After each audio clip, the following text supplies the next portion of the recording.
America.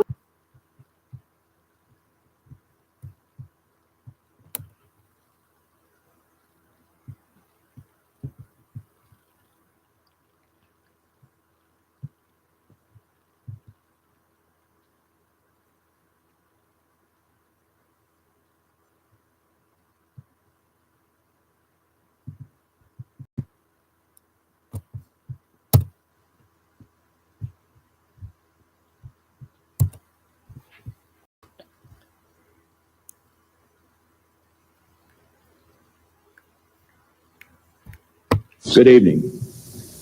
This is the 37th time I have spoken to you from this office, where so many decisions have been made that shape the history of this nation. Each time I have done so to discuss with you some matter that I believe affected the national interest. In all the decisions I have made in my public life, I have always tried to do what was best for the nation. Throughout the long and difficult period of Watergate, I have felt it was my duty to persevere, to make every possible effort to complete the term of office to which you elected me. In the past few days, however, it has become evident to me that I no longer have a strong enough political base in the Congress to justify continuing that effort. As long as there was such a base, I felt strongly that it was necessary to see the constitutional process through to its conclusion, that to do otherwise would be unfaithful to the spirit of that deliberately difficult process and a dangerously destabilizing precedent for the future. But with the disappearance of that base, I now believe that the constitutional purpose has been served, and there is no longer a need for the process to be prolonged. I would have preferred to carry through to the finish, whatever the personal agony it would have involved. And my family unanimously urged me to do so. But the interests of the nation must always come before any personal considerations. From the discussions I have had with congressional and other leaders, I have concluded that because of the Watergate matter, I might not have the support of the Congress that I would consider necessary to back the very difficult decisions and carry out the duties of this office in the way the interests of the nation will require. I have never been a quitter. To leave office before my term is completed is abhorrent to every instinct in my body. But as president, I must put the interests of America first. America needs a full-time president and a full-time Congress, particularly at this time with problems we face at home and abroad. To continue to fight through the months ahead for my personal vindication would almost totally absorb the time and attention of both the President and the Congress in a period when our entire focus should be on the great issue of peace abroad and Nixon now inflation at home. to find a way Therefore, to make tomorrow. I shall resign the presidency effective at noon tomorrow. No! Vice Rigged! President Rigged! will be sworn in as president at that hour in this office.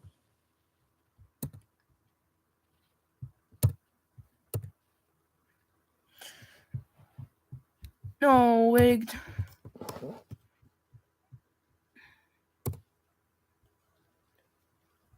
Franklin University makes it possible. Time has come, make a break from historical. Set a course on a path to the magical. Show the world how you're Unstoppable. Franklin University makes it possible. Your mongan bon, your mon. Big titty.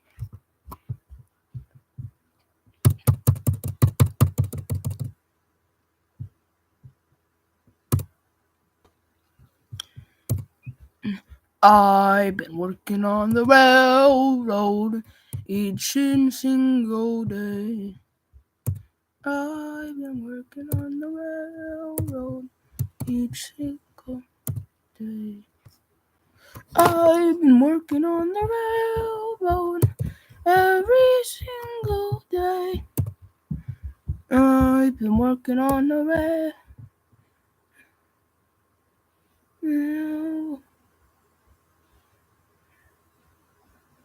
Let's go! Let's go! I'm a need a beat up, butter. I'm a not a butter.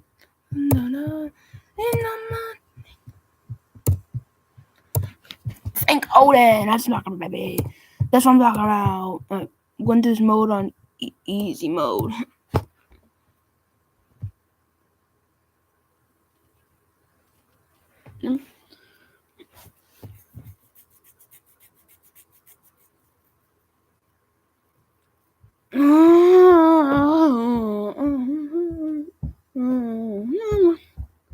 I'm touching the beat.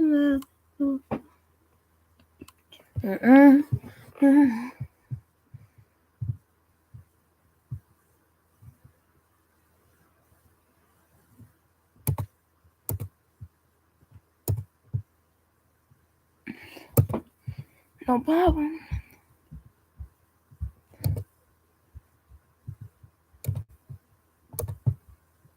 Oh, I'm never gonna give you up. Oh, I'm never gonna. Oh, please don't break me down. Oh, I'm the best day of my life.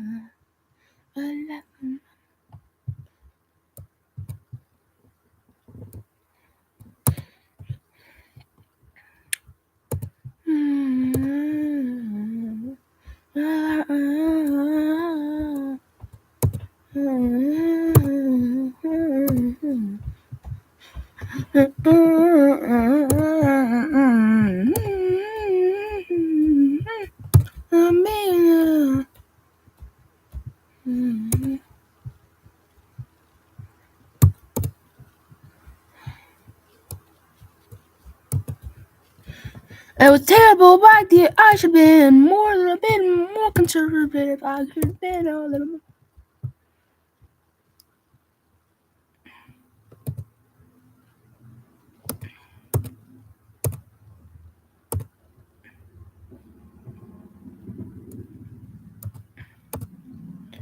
It's better than just being fucking racist. I hate Nick.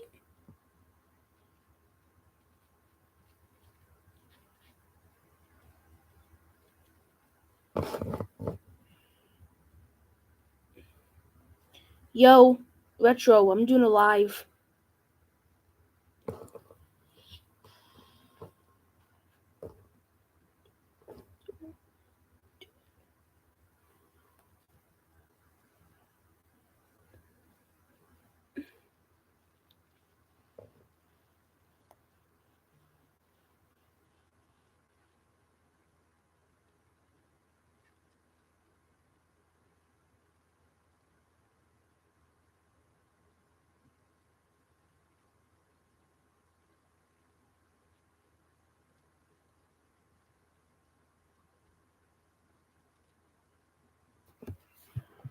Hold up.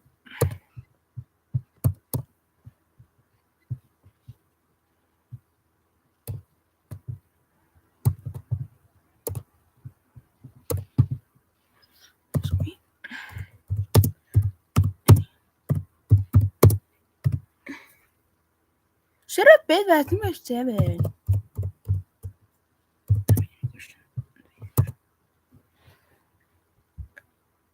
I touched the big loud. I touched the big loud. Oh. I'm never gonna give you up. Oh. Please don't.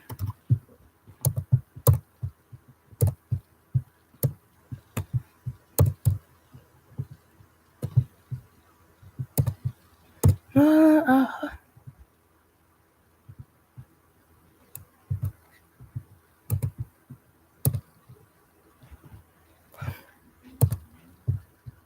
ideas. American Clinton.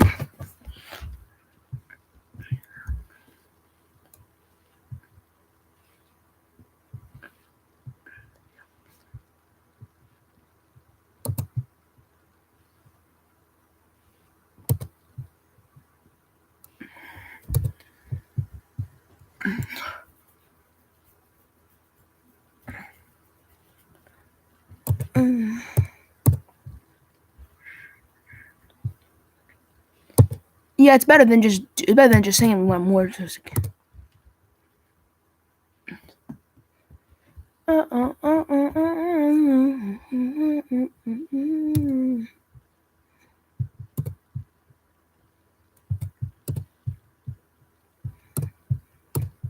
I hear a window.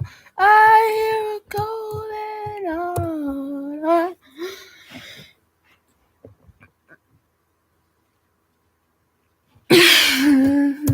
Window.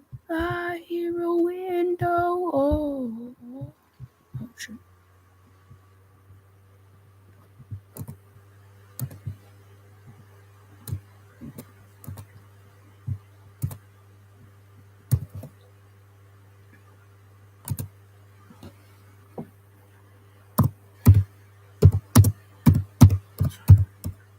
Yo, what's up? What up, you joined the chat? What's up?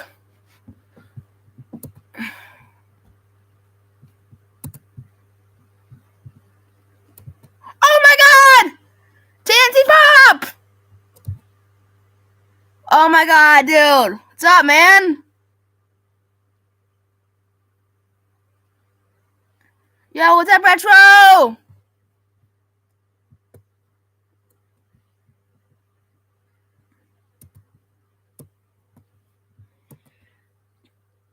After this mod, does anybody want me to play a different mod?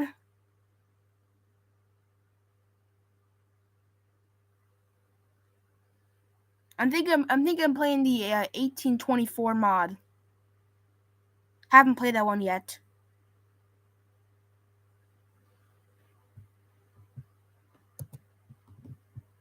Yo, what's up, Retro?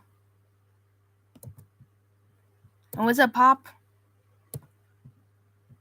Refuse any islands.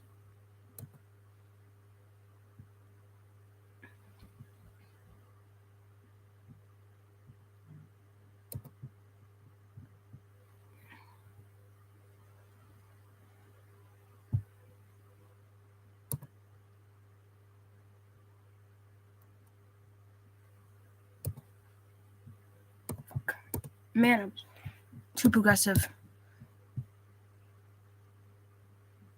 Yo, guys, hold on, guys. I gotta get something real quick. Be back in a couple seconds. No, a couple minutes.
Sorry, guys.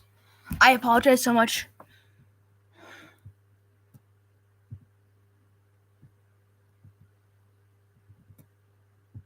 Woodslide. Oh, yeah, man. We're about to win this election by a landslide. Woodslide, let's go! Gee. Curve.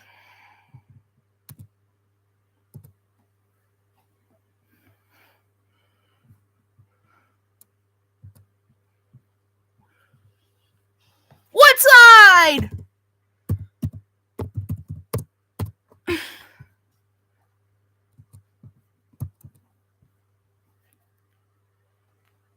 Talking about. Fuck communism! Better dead than red, that's what I say.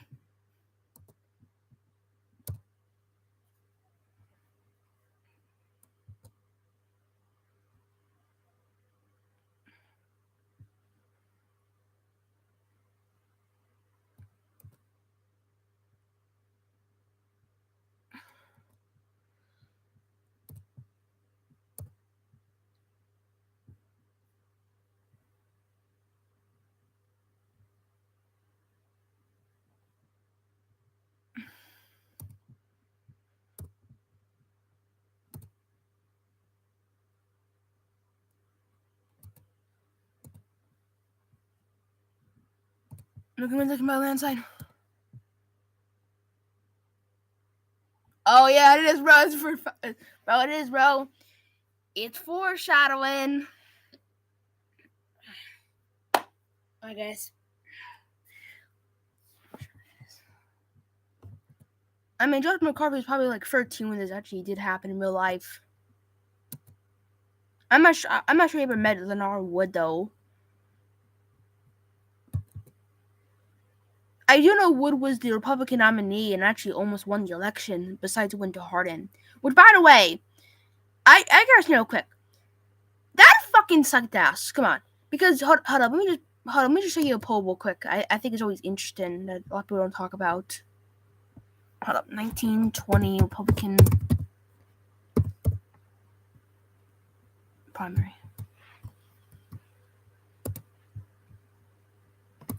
Okay, look. Guys, look at this shit. So you're gonna tell me right now that, yeah, Joseph McCarthy definitely sucked ass, but here's my example. Okay, look at this shit. So you're gonna tell me that Wood wins majority. These are the states that Wood wins right there, as you guys can see. Wood wins all of these areas. So that's Hiram Johnson. That's Frank Arden Loden, the governor of Illinois. Leonard Wood, governor general of the Philippines, military governor of the Philippines until his death. Okay? Now look at this real quick. This is the part that always pisses me off the most. Look at this shit. So Hiram wins these areas. These are the areas that Hiram Johnson wins, right? Over here. These are the areas that Hiram Johnson wins. These areas, right there. Okay? Alright? Now, these are the areas that Wood wins. Right there. So this is Sister Wood wins. He wins his home state. This is Loden. He wins only one area. Alright? Now, this is the first place by convention call. As you guys can see here, Wood overwhelmingly does not do so good, but he still does pretty good. And then we have the one that put me off. The little yellow state right there in Ohio. That belongs to Hardin. Hardin only won one state. Alright? In other words, to be honest with you, that shit was fucking rigged. That shit was rigged. So you're gonna tell me right now that Wood wins majority of the context. Now you may point and say, yeah, he was. Now, you must say that Hiram Johnson himself did win the popular vote, which he did, as you guys can see here. He won the popular vote by a landslide, 30%. And the thing about it is, personally, if I was Wood or Johnson, I would have merely said, fuck Hardin. Oh, 100%, 100%. Yeah, he would have. But I think Finding Bob, he had great respect for Teddy Roosevelt, but I just personally think that he would have never done it because he didn't want the ticket to split apart. He understood that there's no way Roosevelt could have won the election by a landslide. There was no way at all.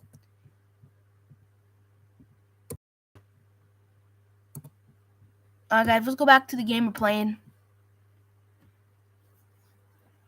Guys, we got this.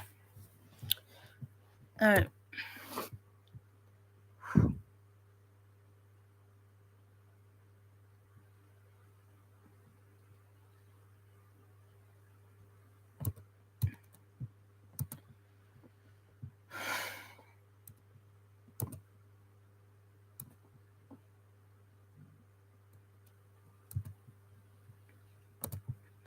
We're not gonna lose. We're gonna win.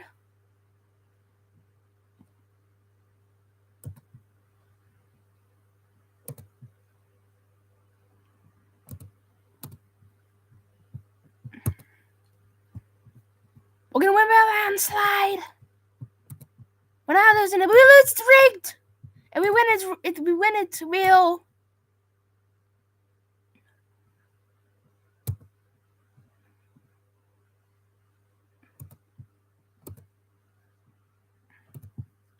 Balls Anglo. Oh, 100%, they were fucking rigged. They were. McDougal should have won the nomination, but it went to John Davis.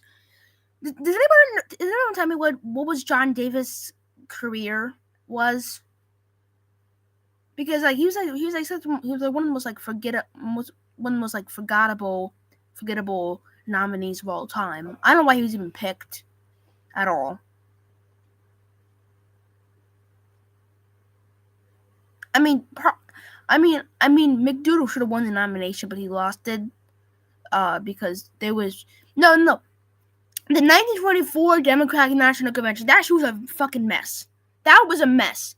It took them until 40 damn ballots for them to pick their nominee. Meaning that nowadays it takes usually like 5 or 10, I would say. It took them until 40 to pick Davis.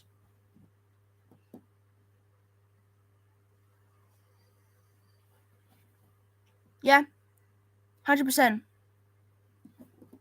They were. Yeah, that's when FDR. Yeah, because when FDR got in office in 1932, when he won the nomination, he basically changed the nominee factor and made it so like if you won the popular vote, you are the nominee. So there's no bullshit of like you gotta go for like delegate, you gotta like 5, 10, 20, 15, 18. You won 6% of delegates, you become delegate. You won 50% of the delegates, you become the nominee. So that's what he did.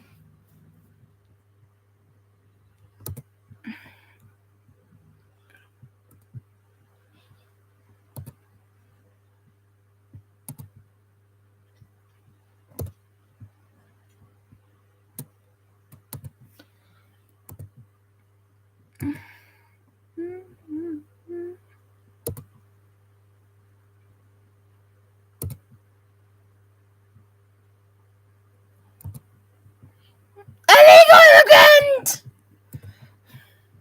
Sorry.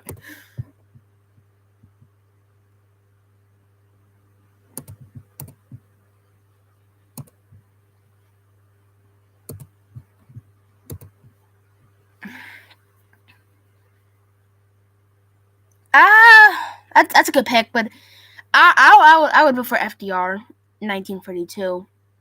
Just based on like Al Smith lost the 1928 election because he was a Catholic. And not to mention, nobody could beat FDR in speaking. And plus, FDR's policies, when you talk about it, are actually, I mean, Wood was an amazing governor and a good person. But I feel like based on like winning an election, I feel like FDR would do much better than Wood would do. Because even though the economy was still shit, Hoover could have still made, like I said, like Wood's a Catholic. He's gonna if he gets elected in 1942, he's gonna dig underneath a tunnel and give it to the Pope. So that's different, I think.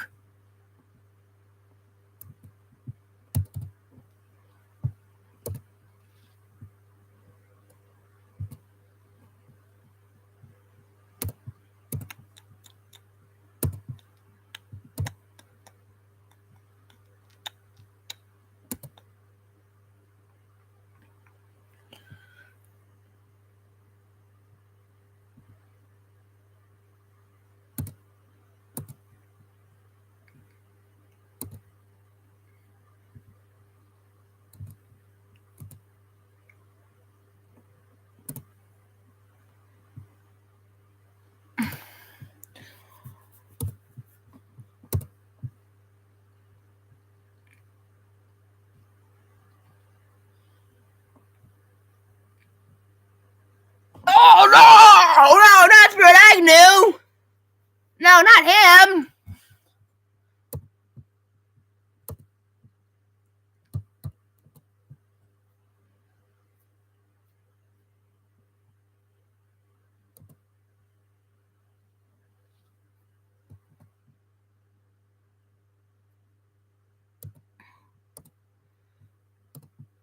Balls hanging. Sorry.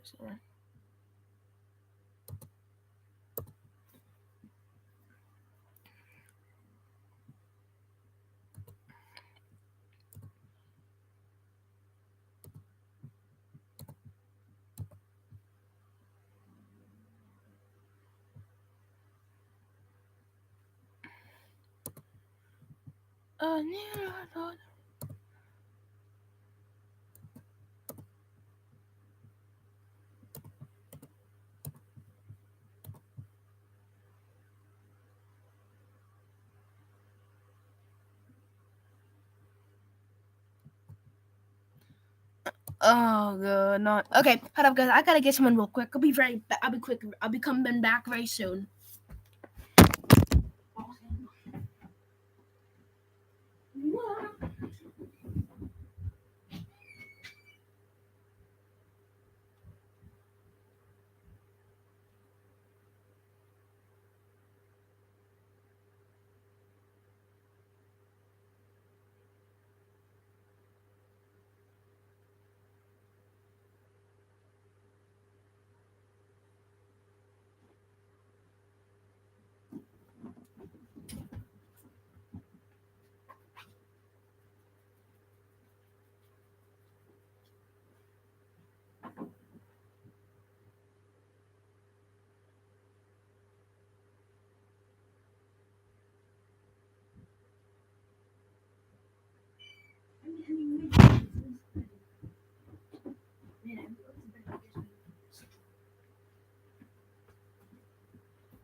Okay. Alright, guys. Let's go back to what we were playing. Almost done.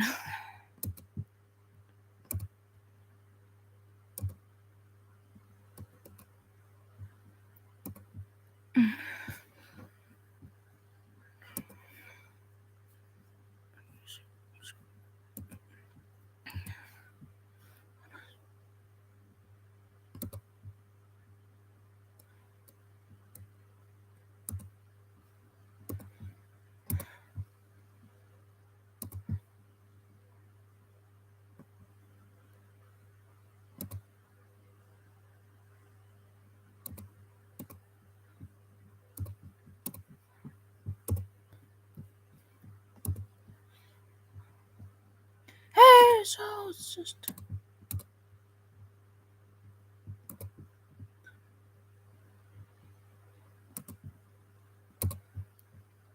Yo,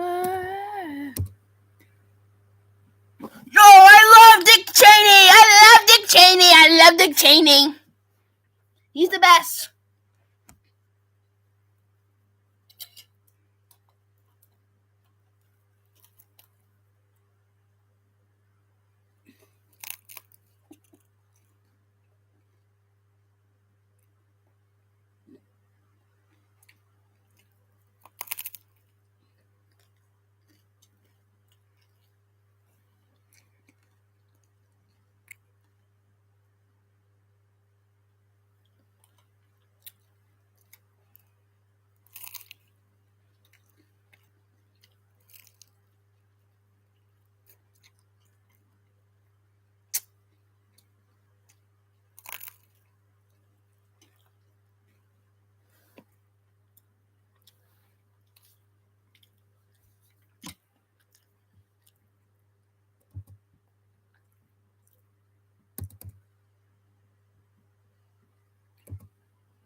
wasn't rigged. It wasn't fair. You lost.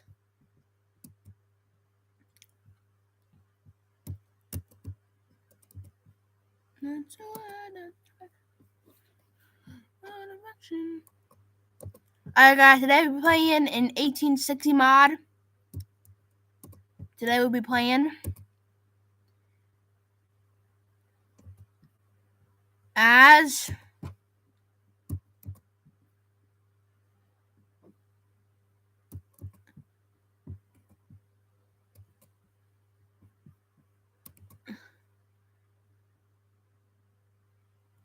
Gardner was a good pick.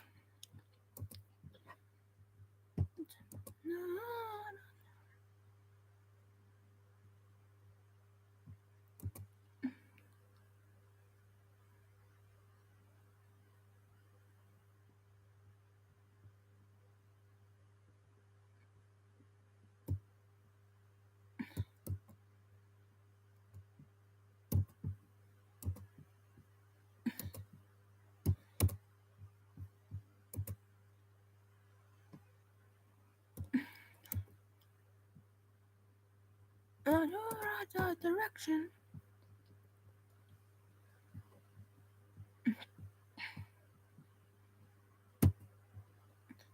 Hey, soul sister. Hey, put up on Mr. Radio.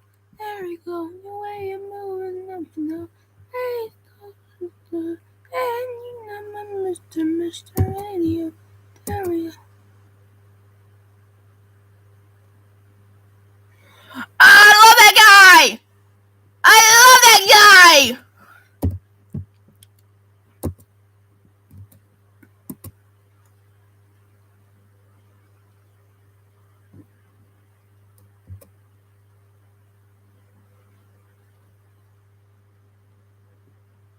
Hold on.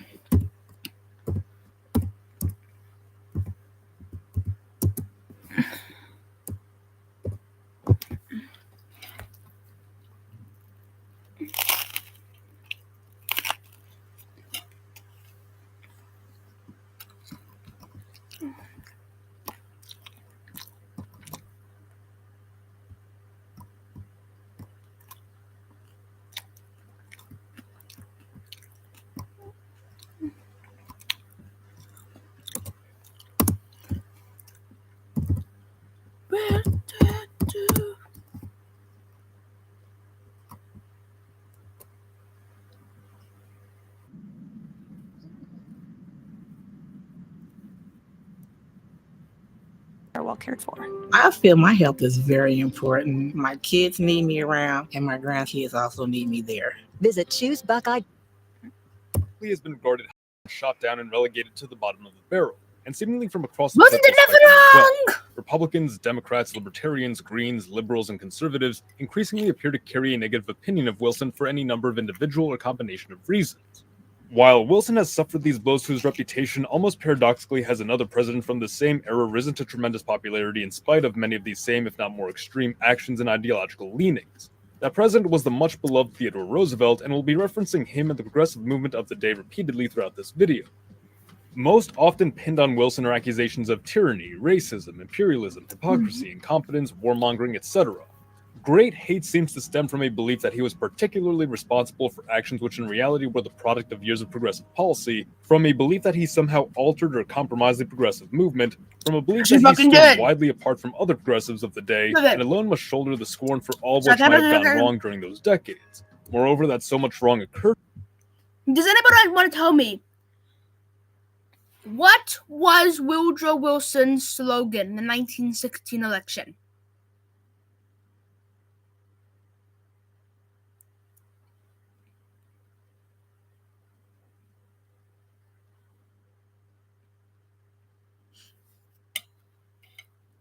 There it is! Exactly! He kept us out of war! Okay, he ran a platform of he kept us out of war. And then a month into his office, what happened? He got us into war. That's like me running on a campaign of saying, I'm not gonna cause inflation. And then the next step, and when I get in office, I start printing money. For God's sake. absolutely bullshit. This man, he ran a platform against Charles Evan Hughes, a Supreme Court judge and governor of New York, talking about, if you vote for Hughes, he's gonna get into war. I'll keep you out of war. Gets in office the next day. All right, guys, ready to go to war? And a lot of people, yeah, exactly, just for Hughes. And also, I don't want to make real quick. I think it's like bullshit. There's this fucking lie. It talks about like, oh, he was forced to. He didn't want to go to war. Literally, you guys remember Pancho Villa? The whole like raids going on in America where he like decided to invade Mexico. Yeah, that happened before World War One. So he had no problem invading other countries when it came to Mexico. This man is the definition of a fucking clickbaiter.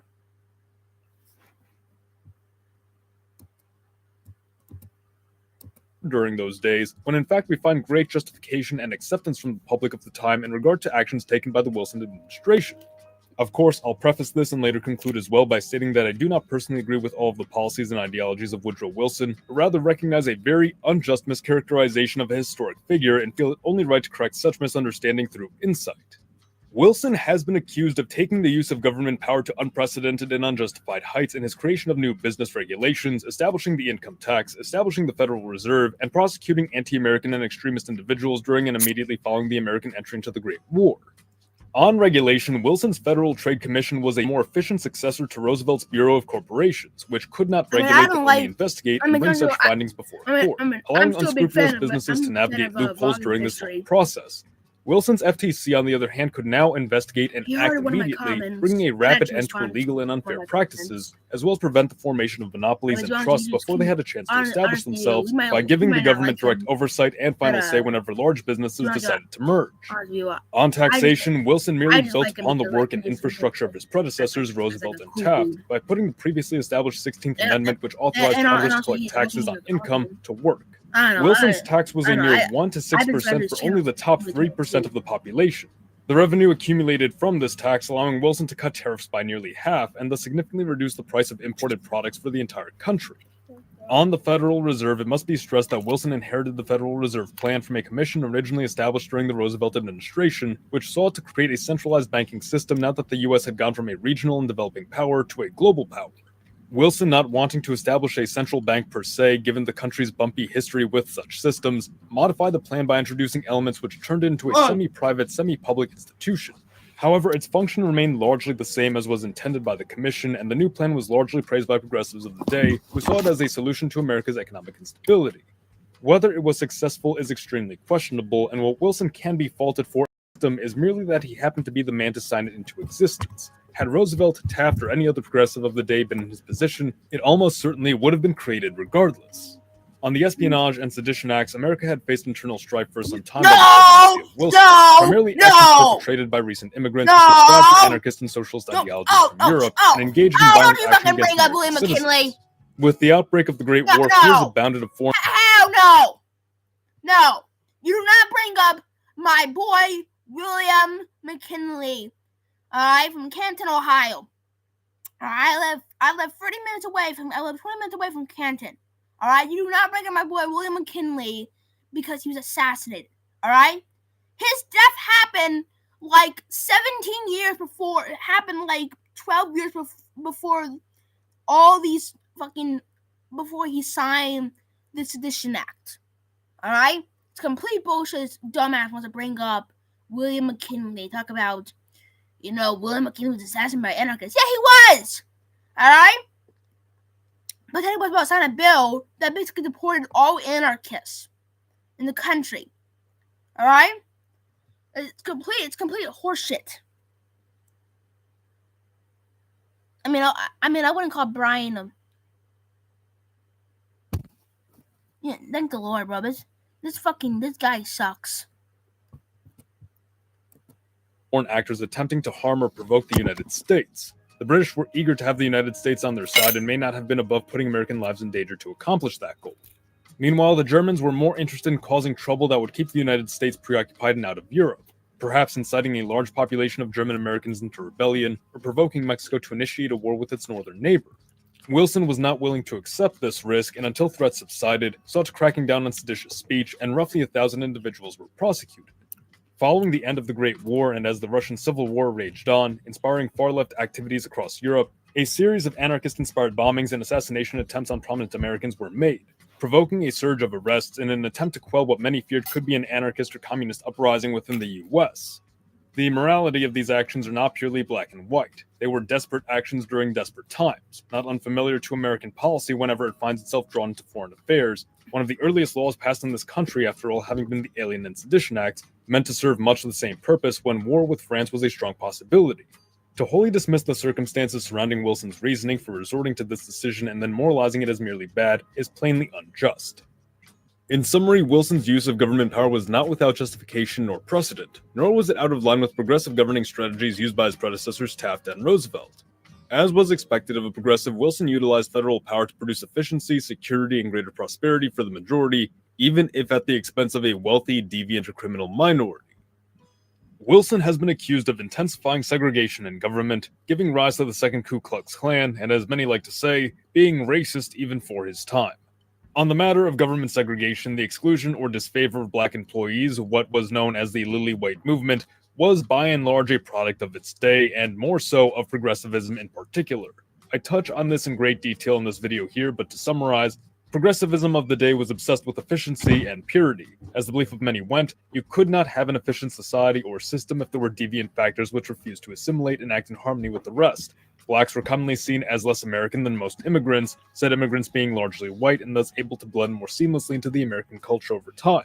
Racial tensions at the time were very high, especially as many blacks began moving in great number from the south to the north, and progressive politicians responded to this by ostracizing blacks from their ranks. Following a much criticized dinner with Booker T. Washington, Roosevelt caved to public desires and embraced the Lily White movement. Taft did the same, and Wilson, also being a progressive, followed suit. While Wilson allowed Lily Whiteism to continue, once again we have an instance of if virtually any other progressive was in power instead of him, it would have happened anyway, and these actions are a product of the progressive culture of the time, not a product of Wilson being, quote, racist even for his time. One might even argue that Wilson did more for blacks than other progressives, and that he took a clear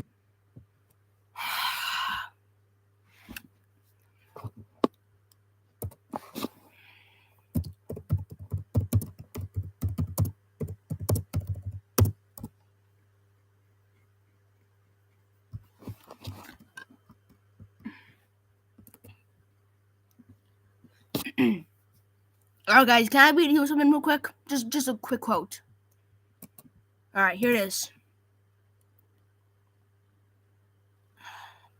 The white men were aroused by a mere instinct of self-preservation, until at last there had sprung into great existence a great Ku Klux Klan, a verbal empire of the South, to protect the southern country.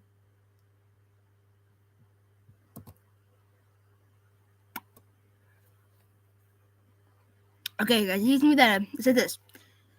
The white men were moved by a mere instinct of self-preservation, and then at last there had sprung into existence a great Ku Klux Klan, a veritable empire of the South, to protect the southern country. So how the fuck is he not racist? How? He grew up in the South during the Civil War. He is one of the only two presidents to be born to live in the Confederate States. John Tyler and Woodrow Wilson. There's nobody else, only them. Wilson's own parents were pro-Confederate supporters.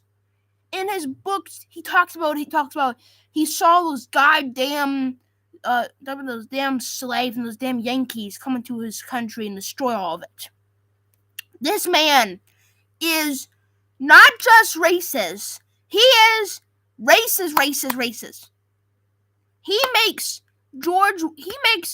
people like George Wallace say, you need to chill out. George Wallace was racist, but at least George Wallace had the decency. George Wallace actually repented for his sins. Alright? Roger Wilson never. Wilson probably remained racist until the fucking day he died.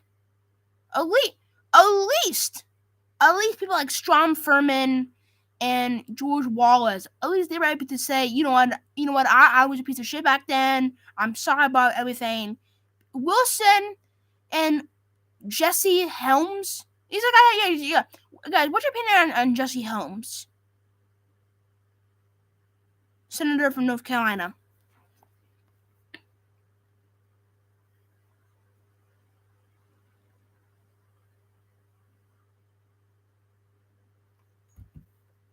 Yeah, there's no fucking. Also, can we do a real quick quote?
The interwar period in the United States was a time of profound turbulence and transformation. After the devastation of World War I and America's shift from an isolationist power to a global one, the nation struggled to redefine itself amidst growing economic disparity. The Roaring '20s had given Americans a fleeting taste of prosperity, but beneath the surface, the foundations of that prosperity were fragile. By 1929, the stock market had crashed, and this sent shockwaves through the country, plunging the United States and much of the world into the depths of the Great Depression. As breadlines formed and grew in major cities and unemployment skyrocketed, many looked abroad for solutions in the face of this utter disaster. The rise of socialism in Russia and corporatism in Italy, where in both countries the state had taken control of large sectors of the economy, appeared to offer a way out. Production! For many desperate Americans, these nationalized systems, with their promises of a powerful government that could care for and protect its citizens, seemed increasingly attractive. It was during this bleak and uncertain time that Franklin Delano Roosevelt rose to prominence.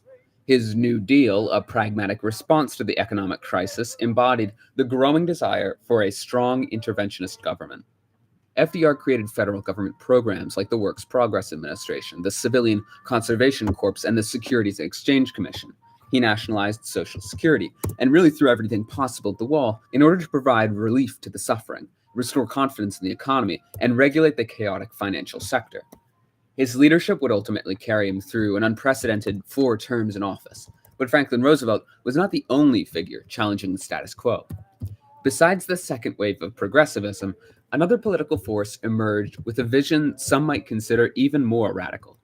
He was called the Kingfish, and he would reshape not just his home state of Louisiana, but leave a lasting impact on the foundations of modern American populism to this day. His name was Huey Long. Huey Pierce Long Jr., born in the heart of rural Louisiana in 1893, grew up in the modest town of Winfield, a place that, like much of the Deep South, knew poverty all too well. The 7th of 9 children, Huey was raised by parents who valued education and Christian morals and encouraged their children to rise above their humble circumstances. From a young age, he exhibited a gift for oration, winning debate championships in high school and honing the persuasive skills that would later define his career. In 1915, at just 22 years old, he passed the Louisiana bar exam and began practicing law in Winfield. It was in these early years, representing poor farmers in their battles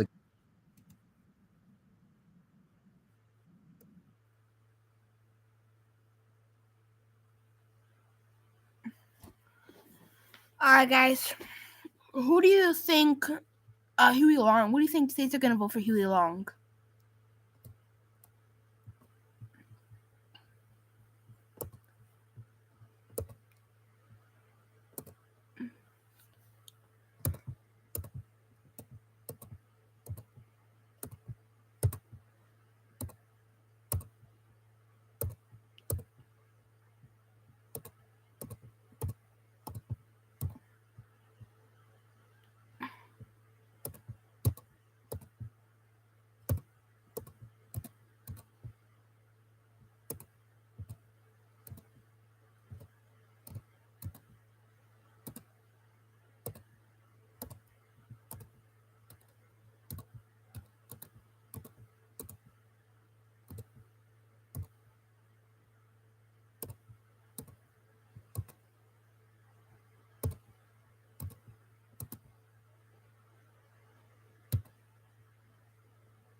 Happy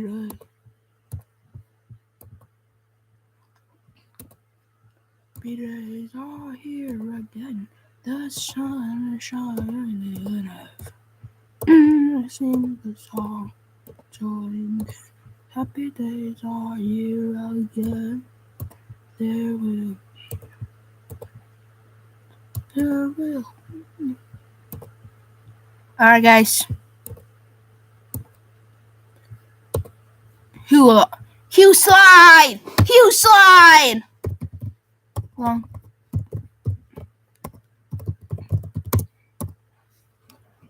Long slide! Long slide!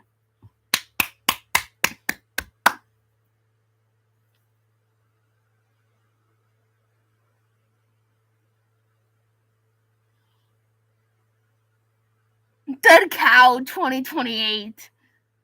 Oh my god. Yes, Dead Cow! Dead Cow!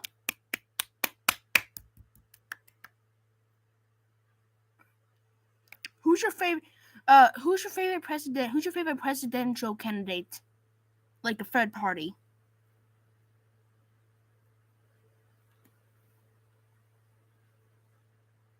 My favorite is probably gonna be like Teddy. My favorite is probably gonna be Robert M. Lafayette. Robert Lafayette. What about you?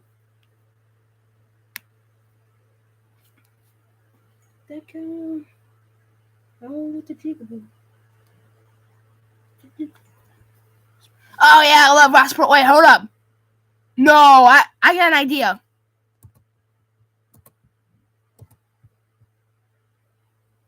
Hold up.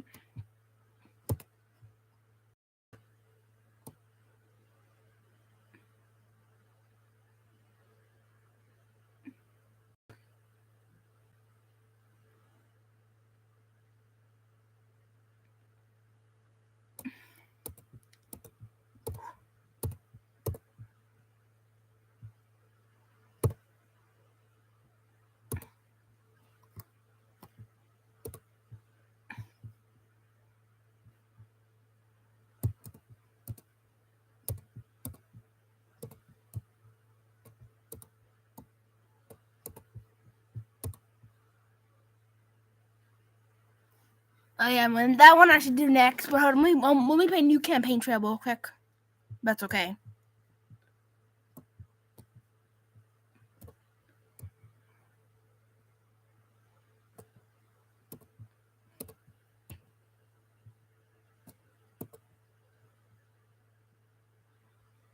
Donald Trump.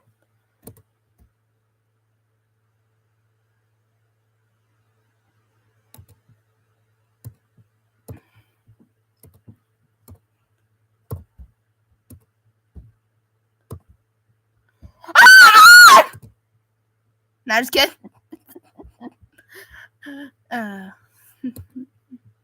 Just kidding. I do.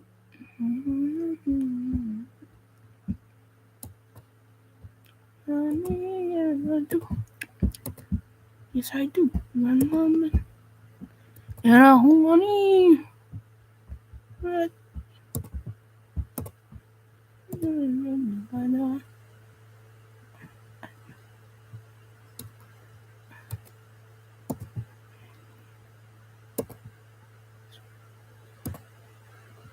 Wait, do you guys support NAFTA? Yes or no? I'm pro NAFTA. Go NAFTA. I love NAFTA. Oh, I forgot he did hate NAFTA. Fuck. God damn it.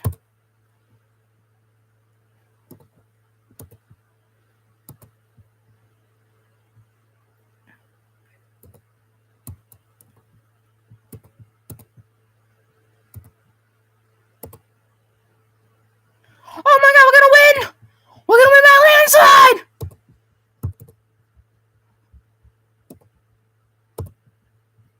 Oh, you got.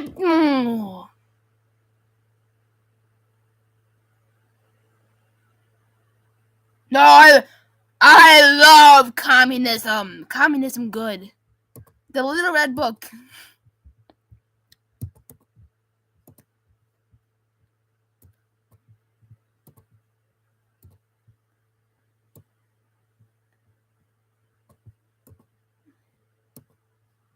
Why you little moon? Oh god damn it! Oh, I can't even fucking. What? I'm still gonna win. I'm still gonna win this election because I know I can, and I'm not gonna lose to a damn cheater.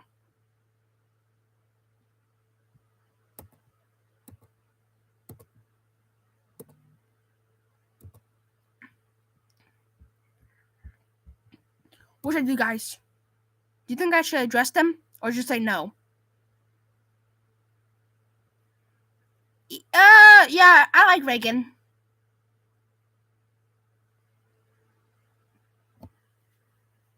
It just depends on like depends on like which sack you're talking about.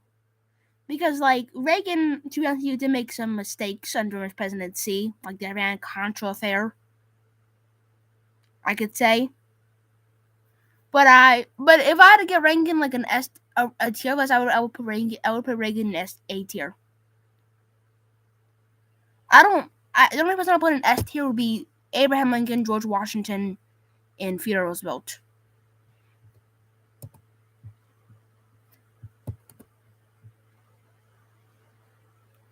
Yeah, he is. He's been a Republican president we've had in the last 4 years. Definitely is.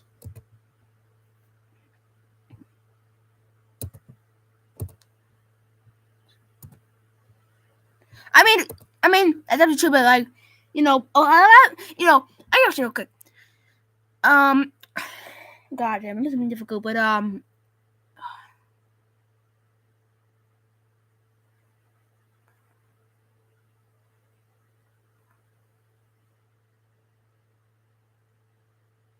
can I give you ranking my favorite Democrats president? My top 5?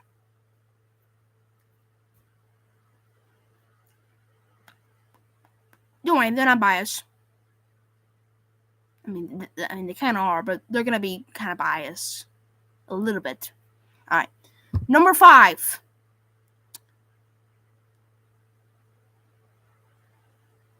Bill Clinton. Number 4. LBJ. And why say LBJ? Because the accomplishments. That's right. All right, LBJ as a person was a terrible human being. But name me one president that could pass more bills in a day than Johnson. Nobody ever could. This man whipped the Republicans' ass so badly that the Republicans had to crawl into a hole and dug out of it and had to wait until Reagan got in office in 1980 for them to become more conservative. They had a high need for conservatism. Number 3, FDR. Sorry, number 3, James K. Polk. Number 2, Harry Truman. Number 1, FDR.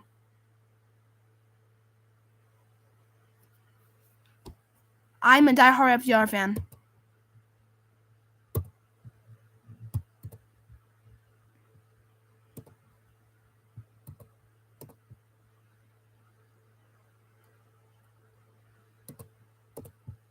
Oh, I'm a.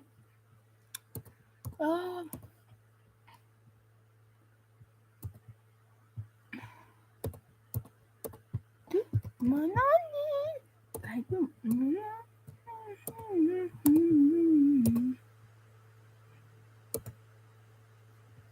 Oh.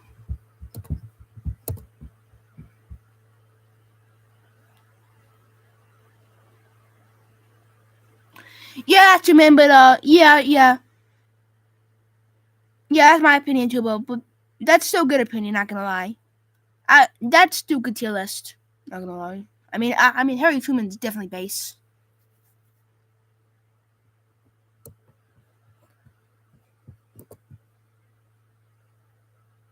Top 5 Republicans.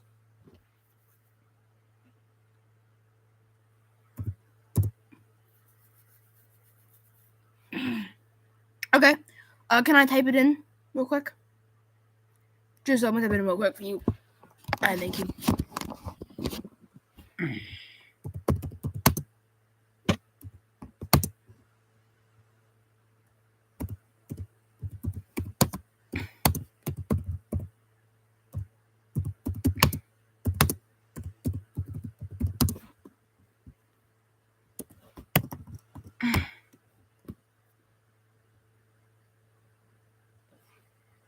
Yep, that's actually pretty similar to what I'm trying to say.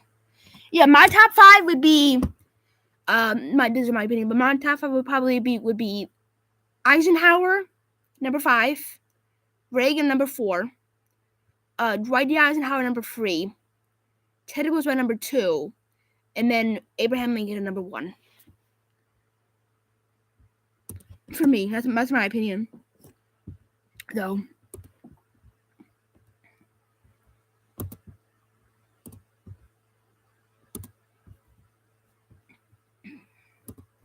Hey, yeah. Oh, it's a big low. Oh, it's a big low. Oh, it's a big low.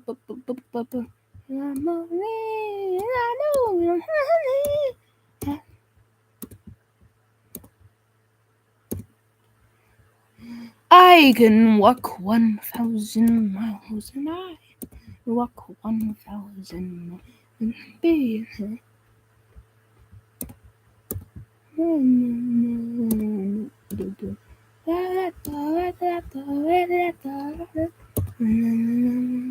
Yeah, man, those are great. Yeah, I mean, I had to get Lincoln number 1. I mean, come on, Lincoln's literally the first president to become a Republican ever, and this guy. I mean, if there was one president I think that America would need to have more of, it would be Lincoln, 100%. I mean, dude, the thing about Lincoln what makes him a good president was that Lincoln picked his own rivals to be his cabinet picks. He picked people like Solomon Chase. Definitely, yeah. Washington's the best. Lincoln's number 2. Roosevelt's, for my opinion, it's probably Teddy Roosevelt number 3. After number 4, 5 would probably be Ronald Reagan. That's just my opinion, though. I'm a massive Reagan fan.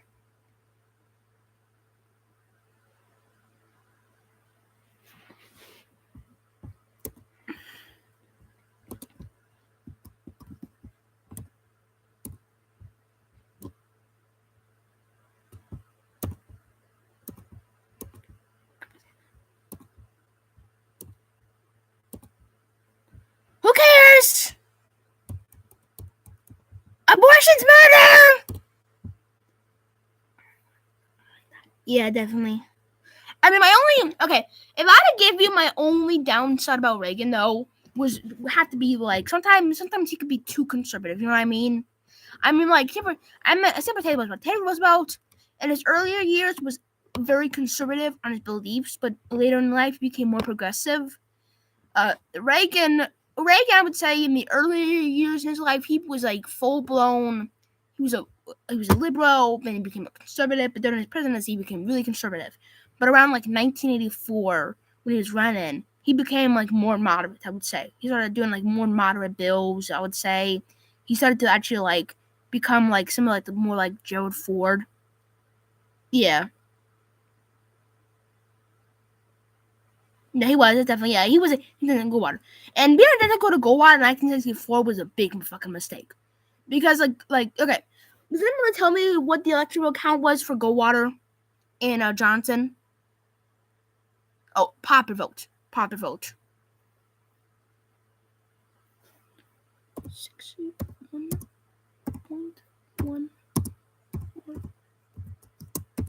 Jones.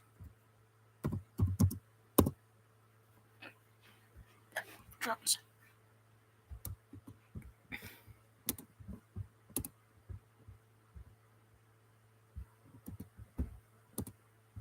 Oh.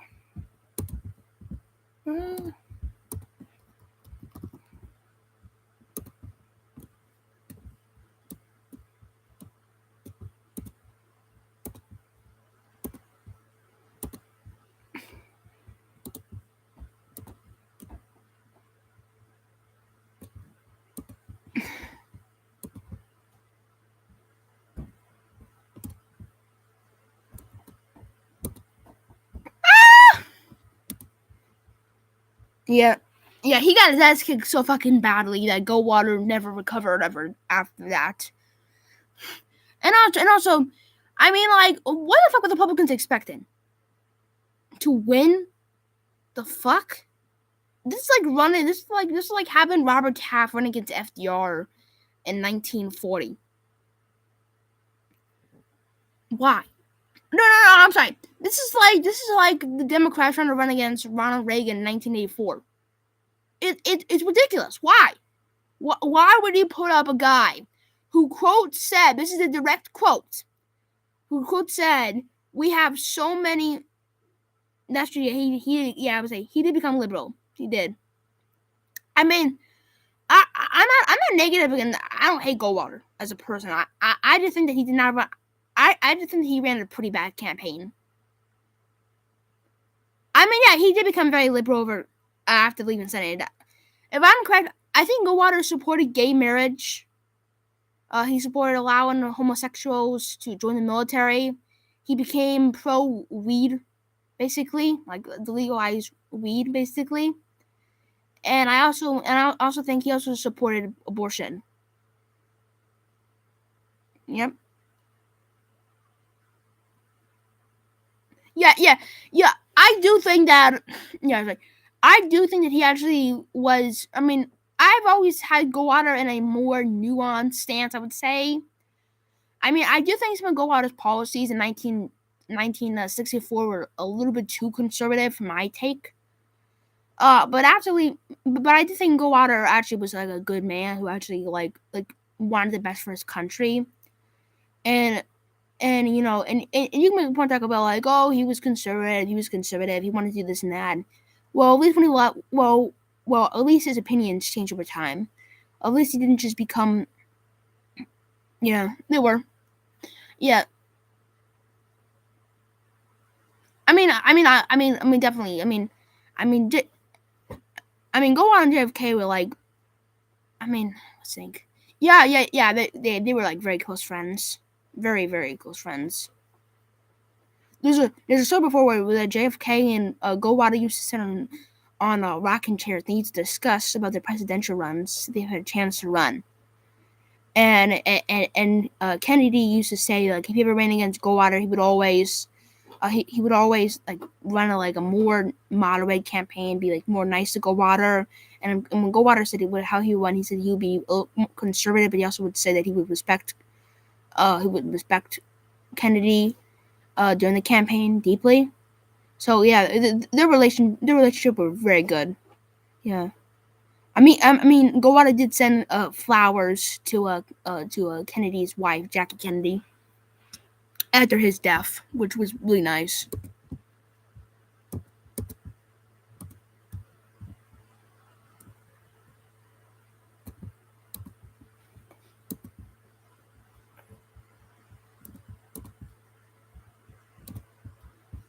Yes.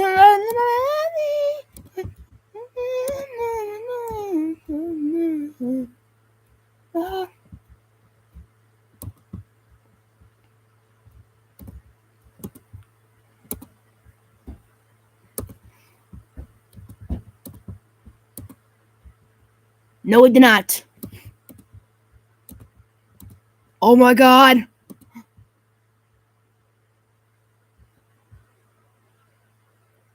I'm gonna win, guys! Who's ready?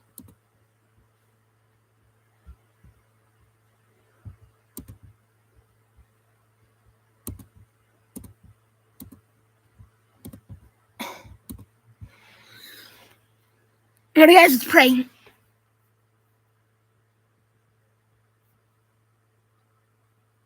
What was your guys' favorite Reagan Retro, what was your favorite Reagan speech? My favorite was his speech that he gave at the 19 speech was the speech he gave before the last weeks before the presidential campaign in 1980.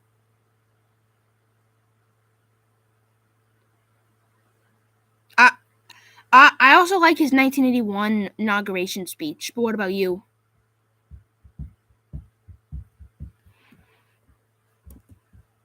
Let's go, Ross Perot! Let's go! Ross Perot! Ross Perot! Ross Perot! Ross Perot! Let's go! Ross for the boss! Ross for the boss! Ross for the boss! Ross for the boss! Yeah. Oh, 100%, yeah. They were fucking amazing. I mean, Reagan was one of those people that, like, he could move an entire crowd just by speaking. I mean, a lot of people just said that, like, when you heard Reagan speak, a lot of people who actually heard Reagan speak for the first time, like, in their room then, he could change an entire room. I mean, the room could be full of the most liberal people of all time. Reagan gave a speech about patriotism, and all of them would just start tearing up and crying. I mean, that's how. Think for FDR. FDR could give a speech about government in front of a bunch of conservatives, and they would just start to tear up themselves. Oh my god! Oh my god! We win! We won! Yes! Yes! Yes! Yes! Yes! Yes! Yes! Yes! Yes!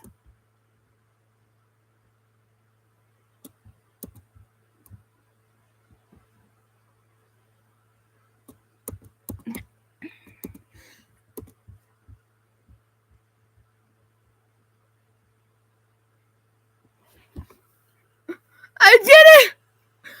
I did it! Bro! Oh my god! I have tried to win as Ross Perot nearly 10 times, even on the most easiest mode, and I couldn't do it, and I did it. Oh my god! Oh my god! I did it, and I. Oh my god! Yes. Hopefully, you can veto NAFTA and make America great again. Oh my god. Yeah. Oh, I'm serious. Oh my god. Sorry.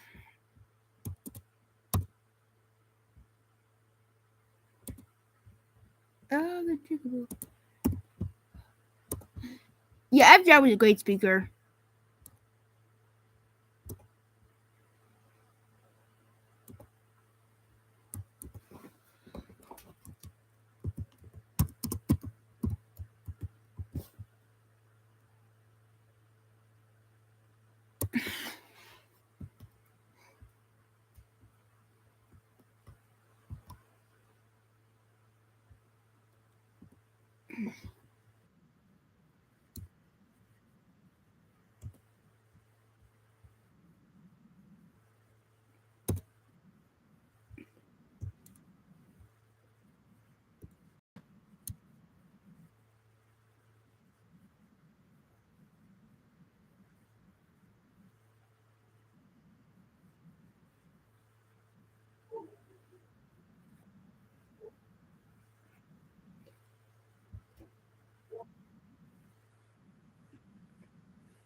Communist FDR.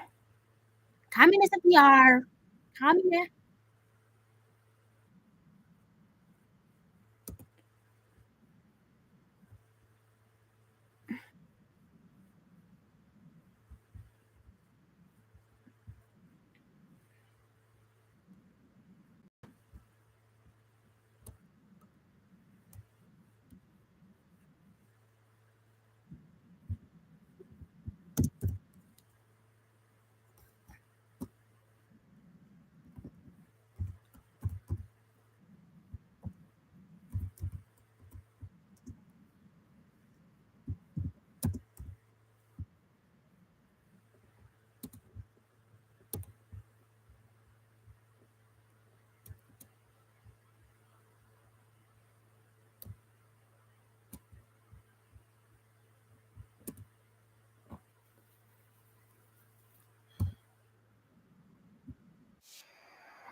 What's your favorite FDR speech?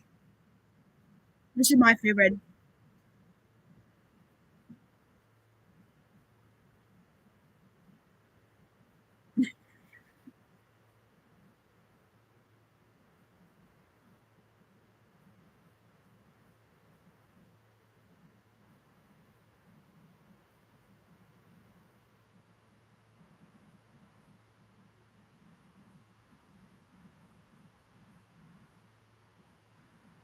Oh yeah, this is a classic.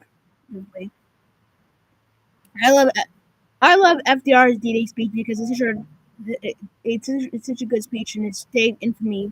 It's a speech that was a perfect response to such a terrible attack. And this speech right here is a speech that great speech.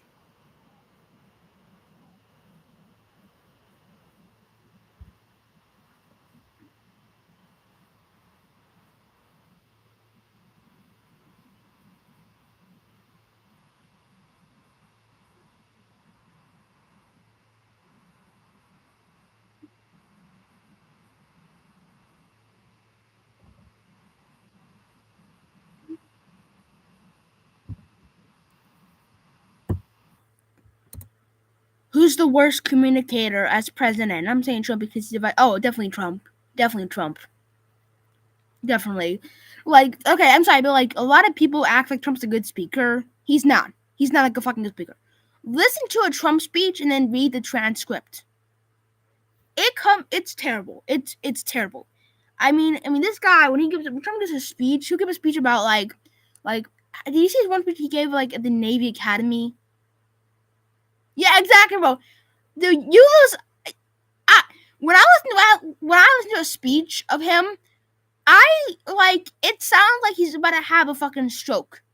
He's like, I mean, at his Navy Academy speech, I think he talked about like we could have won Vietnam. We could have won Vietnam. We were stronger. We were tougher. And I'm like, you dodged the draft like 5 times. Yeah. Biden's a bad speaker himself. Yeah, definitely.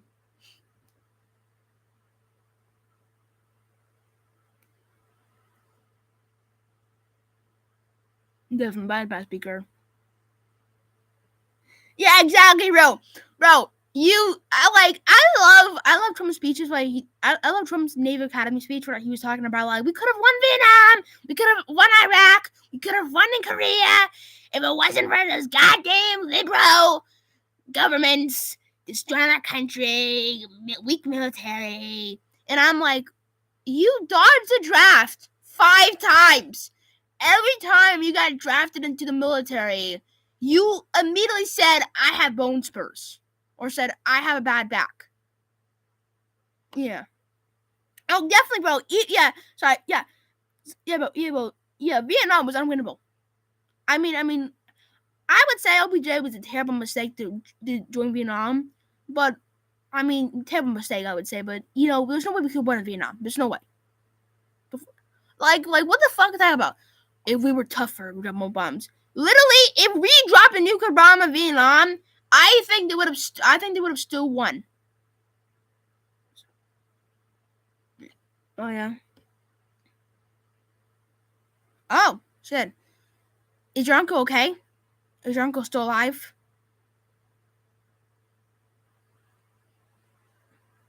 Hey man. Hey man, thanks for your family's service during Vietnam.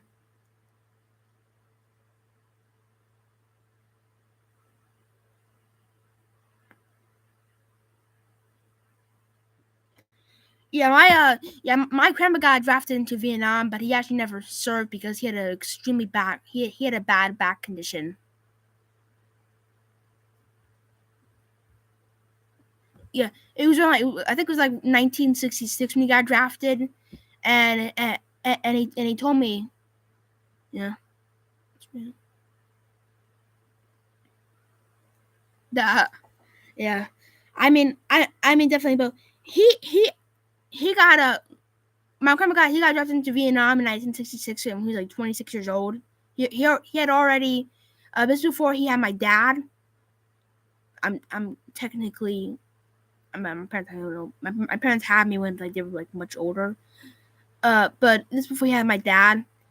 And when he got drafted into Vietnam in 1966, he knew how bad Vietnam was, but he still got drafted because he was like 26 years old. But he actually was getting on the car, the truck to like go to the station. When all of a sudden we're taking off, he experienced like this like very bad incident where he fell off the truck and actually hit his back like on the concrete. And the doctors revealed that he actually had like a very severe back condition, which means like every time like he would bend over, every time he would like move like in a certain direction, his back would be like in excruciating pain. So they told him that you cannot join in Vietnam. You cannot serve. His father had served. Oh yeah, he's fine. He's fine. He's still alive. He's still alive. Yeah, he's like 80. He's like 85. Sorry, 84. I'm sorry, 84. Yeah, he's doing okay.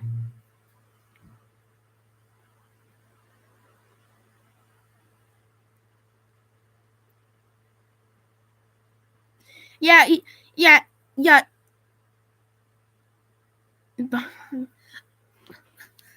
It definitely. I mean, Vietnam definitely. Vietnam deeply affected him because one of his friends that he had was killed. Was actually killed by a Viet Cong.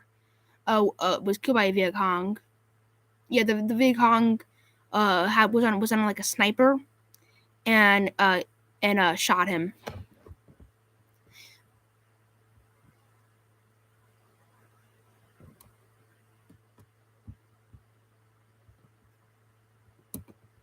I do think that it. Yeah. It definitely was tragic. Yeah, it is definitely tragic. Yeah.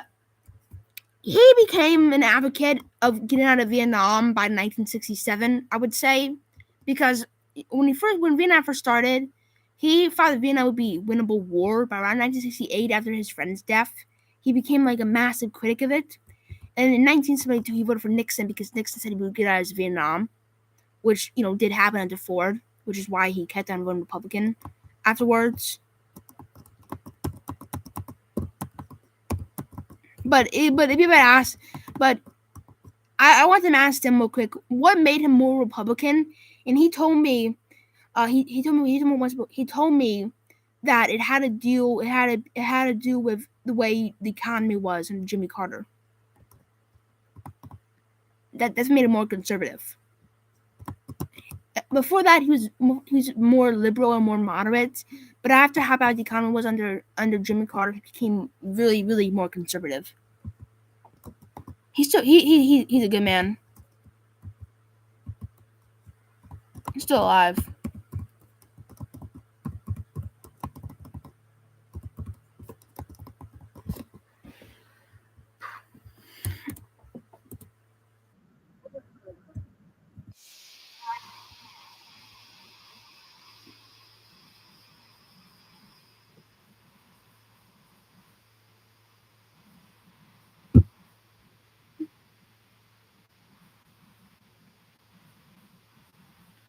you got another wrong. It was rigged.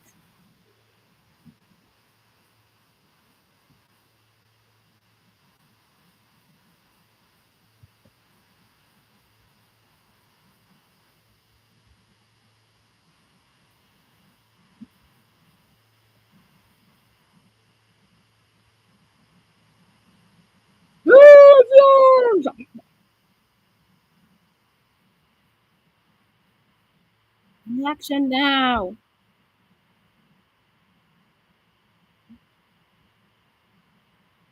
There will be a great Ku Klux Klan.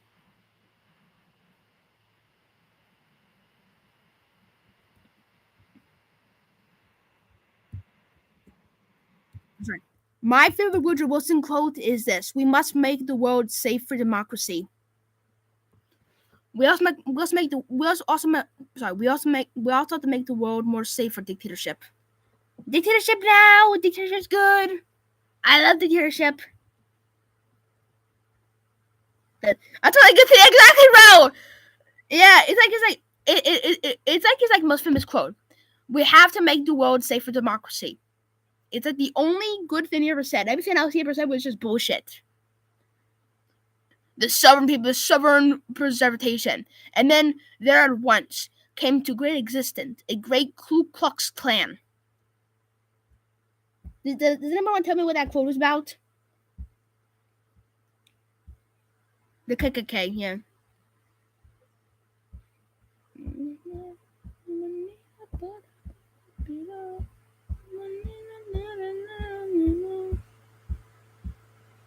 Oh, sorry, bro. Wait, hold up. Yo, bro. Let me try the one Reagan speech that I always like. Speech.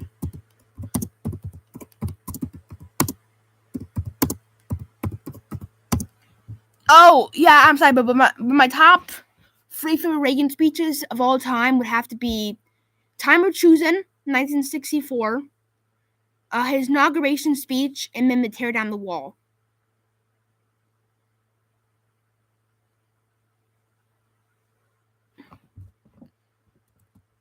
His Time for Choosing speech, his inauguration speech, and then his Tear Down the Wall.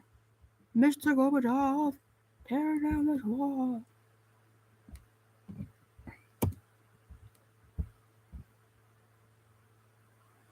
Yeah. Definitely, Bill. Yeah, it's a fantastic speech. Definitely. I mean, when I first listened to the speech for time, I just thought it was gonna be random bullshit talking about like small government, and I listened to it. And my first time listening to the speech, I was, man, Reagan's completely right. He's completely right about everything. He talks about patriotism, and talks about like communism and socialism and type of stuff. And he talks about it going on and on. He talks about like, all the sacrifice these men have made, all this death caused by all this chaos, basically. And, before I listened to the speech, I was not a big Reagan fan. I thought Reagan was an okay president. I thought Reagan was more like in his C tier. And when I listened to the speech, my opinion of Reagan changed immediately.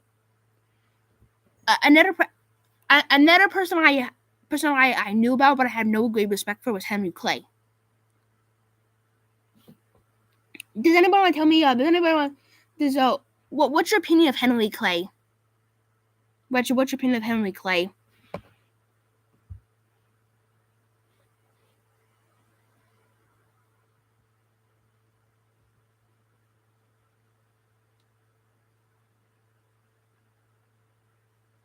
Oh, definitely, bro.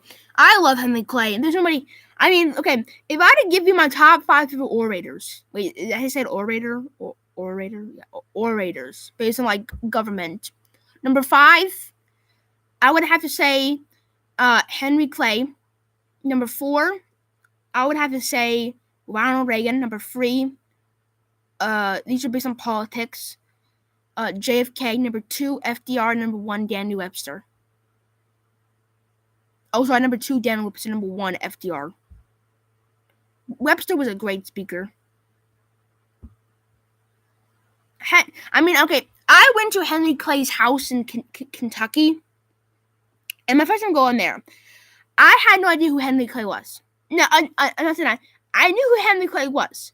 I knew that he was the Speaker of the House. I knew he was a senator from Kentucky. I knew he was the Secretary of State, but I had no idea what his impact was. And then I learned about Henry Clay.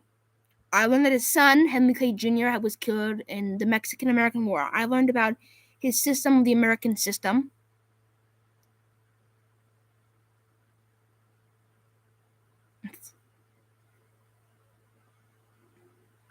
I mean, we both live in Ohio.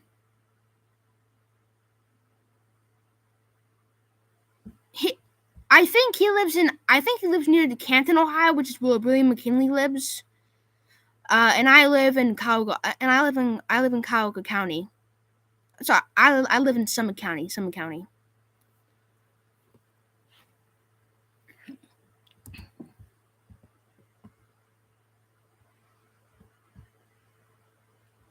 Yeah. While I was at Kentucky, I think I also visited Cassius Clay's house.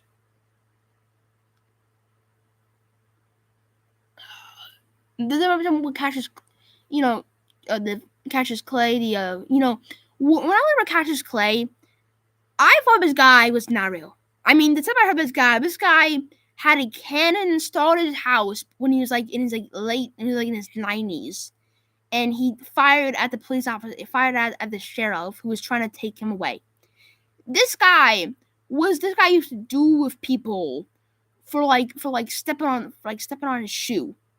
I mean, this man was a complete savage, and I just thought to myself, no, this is a joke. This man does not exist. There's gotta be some stunt that was created to make this guy look a badass. And then I went to his house and I saw all the guns this guy had, and I actually saw the cannon that he actually did use, the real life cannon at his house. And then I saw the letters he wrote, and I was like, this man's a fucking demon. So this man's a fucking savage. Holy shit. I mean, can you imagine storing a cannon outside of your house, and then every time the police officers come near it, you just start firing. Oh my god. Oh, hold up. Yeah, let's see. I went to Kentucky a couple months ago, and let's see. I visited Henry Clay's house, Cassius Clay, Lincoln's house, Lincoln Museum. I also visited the Battle of Richmond, which is not well-known battle. It's a very famous battle in that area. And then I think I also visited what else? I think I also visited Mary Todd Lincoln's house. She sucks though.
There'll be no trouble, Lord.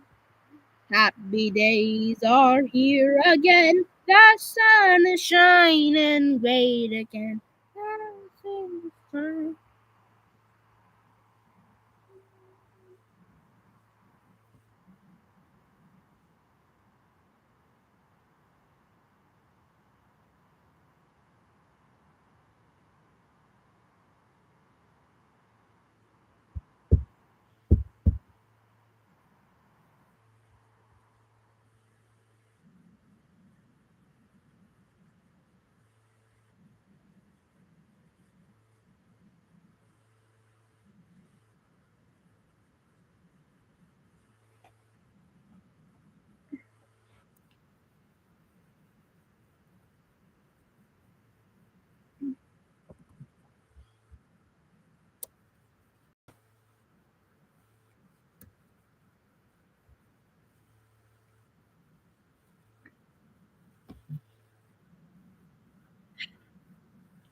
How are you, Reagan? Reagan bad. Reagan bad. Go Trump.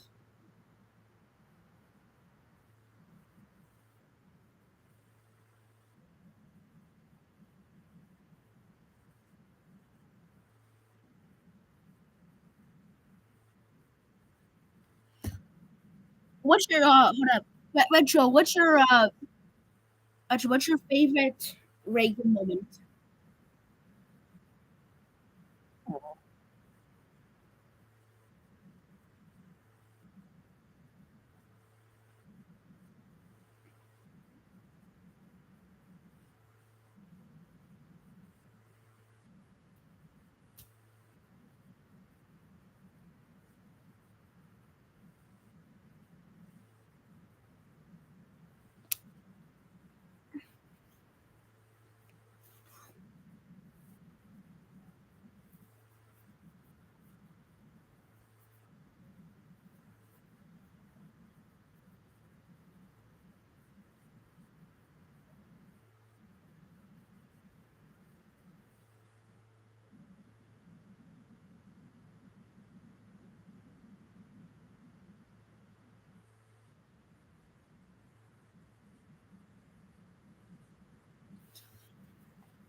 Ronald Reagan. Reagan.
a respectable speech about Henry Clay.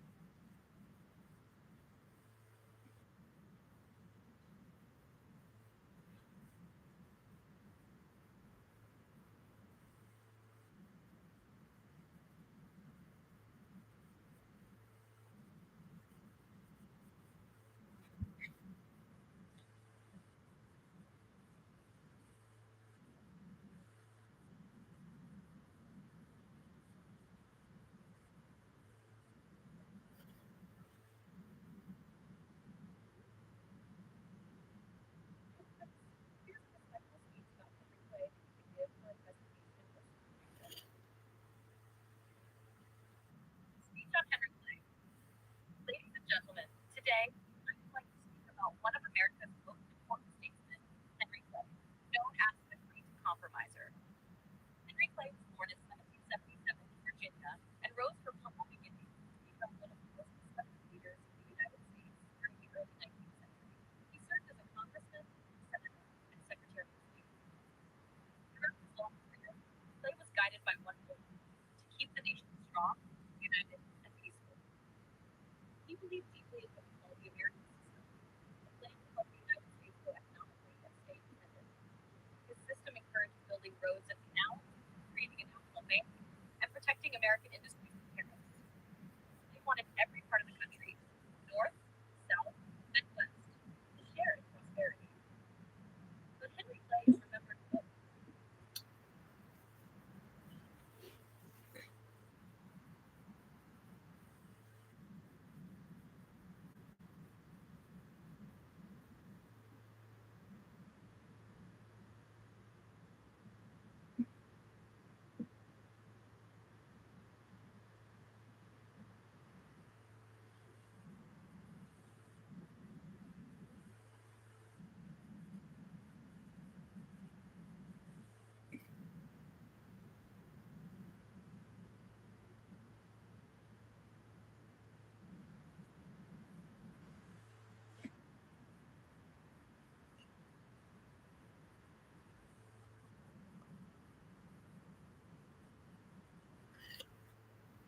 Yeah, what's up, Retro? You still here?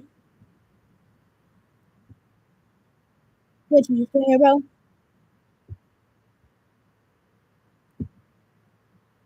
Daddy Retro. What do you guys want to do?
Oh, what's up, man?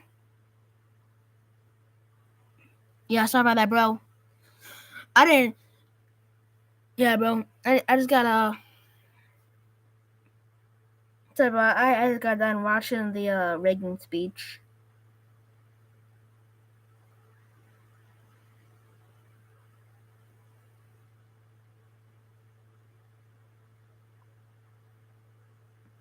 What's up, Retro?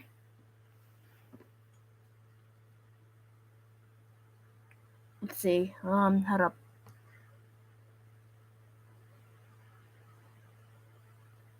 Democrat propaganda.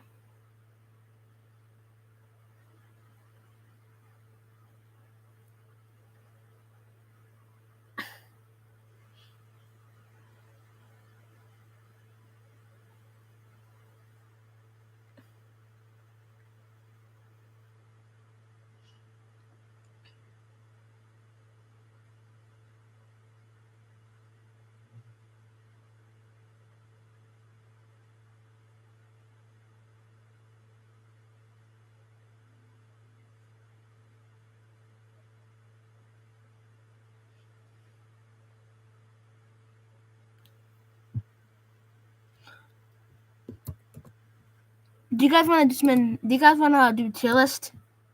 Should I do a tier list after I finish this video?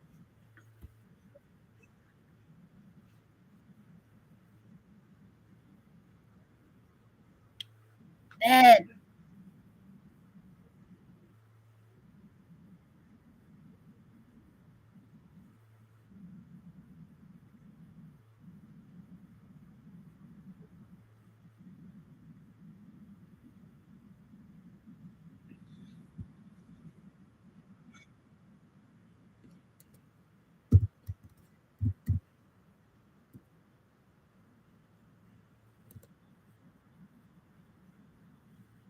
Ed. All right, guys. Today we'll be doing a tier list on presidents.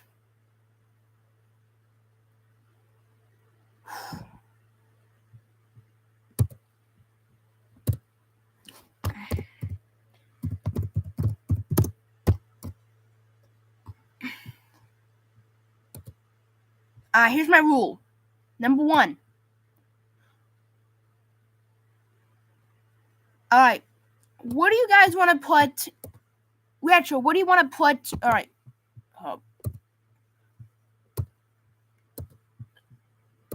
I got a tier list on presidents. What do you guys want to put George Washington at on this list of presidents? Right there, yeah.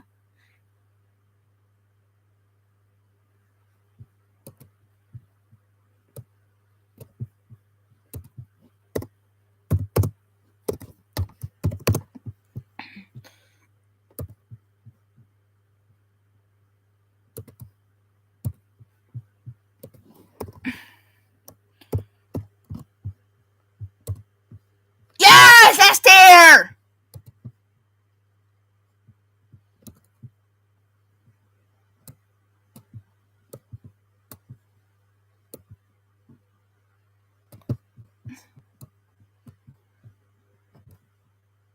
Sorry.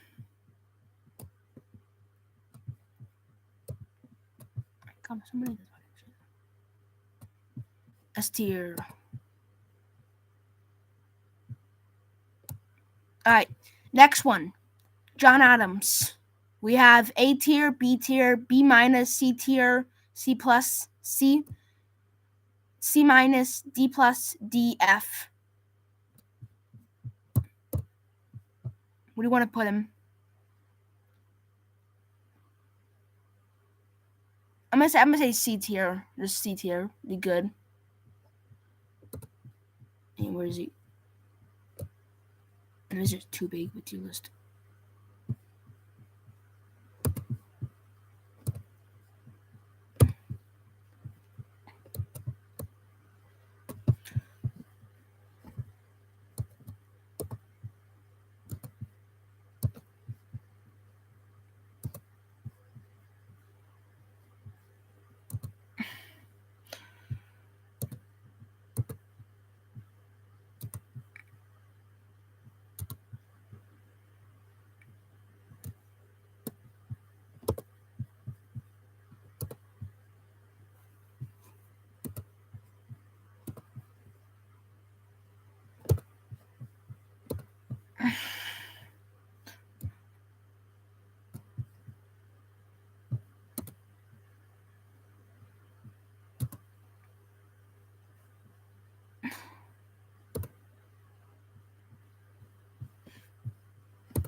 We just want to put John Adams at John Adams. I'm gonna say C tier for Adams.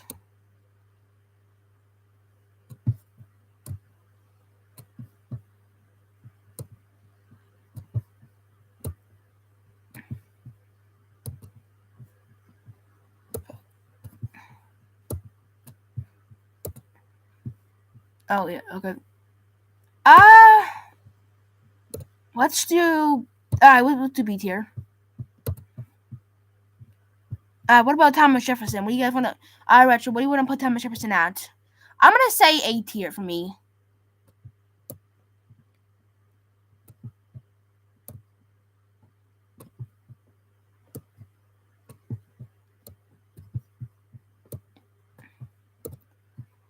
Yeah, definitely. A tier is definitely a good pick. All right, James Madison. I'm gonna say B tier for me too.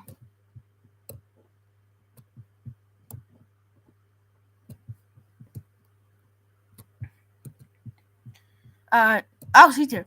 Let's compromise it and just say, all right, what do you not like about James Madison?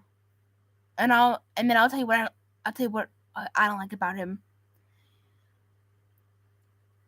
I blame him for starting the. I blame him for escalating the 1812 war. You know what? What put him in C tier? Yeah, C tier.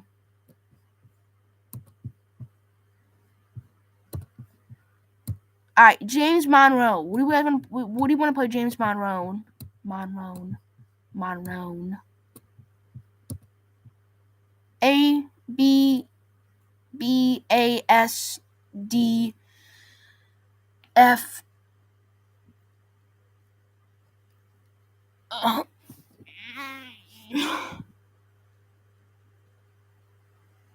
Yeah, definitely.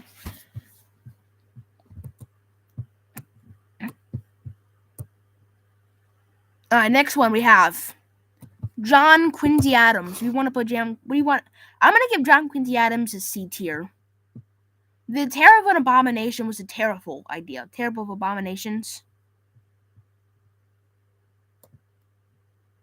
Because that complete, and you know me, I hate tariffs. I hate them.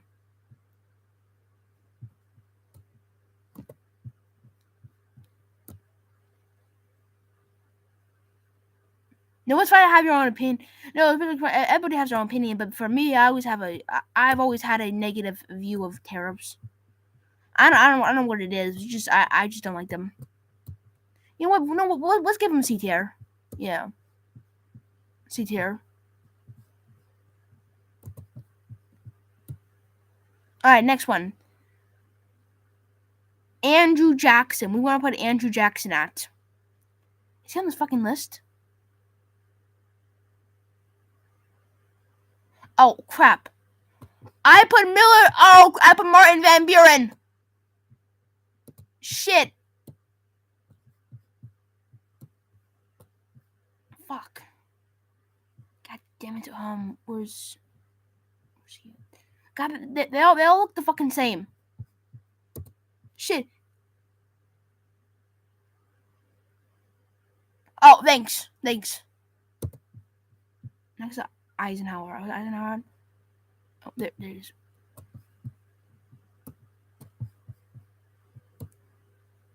Alright, thanks. Alright, thanks, Retro. Next one, Andrew Jackson. We know about Andrew Jackson at. And besides the Trail of Tears, I would say he was pretty okay. Wait, actually, no, he fucking sucked. Yeah, he fucking sucked ass. I mean, this guy was a fucking psychopath. This guy, he refused to establish a national bank, which basically caused that. He also started Clinton silver, which helped contribute to the 1837 panic. that took office after his predecessor took office, he was a complete dictator. He opposed Supreme Court decisions and called them bullshit. So I'm gonna have to give him a D tier. I mean, okay. Can I give you the one positive thing Jackson did? Paid off the national debt completely.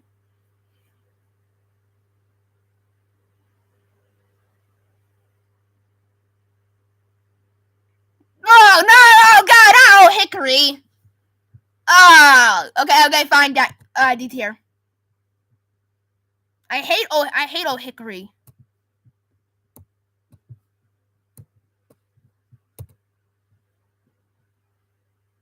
Yeah, that's true. He did.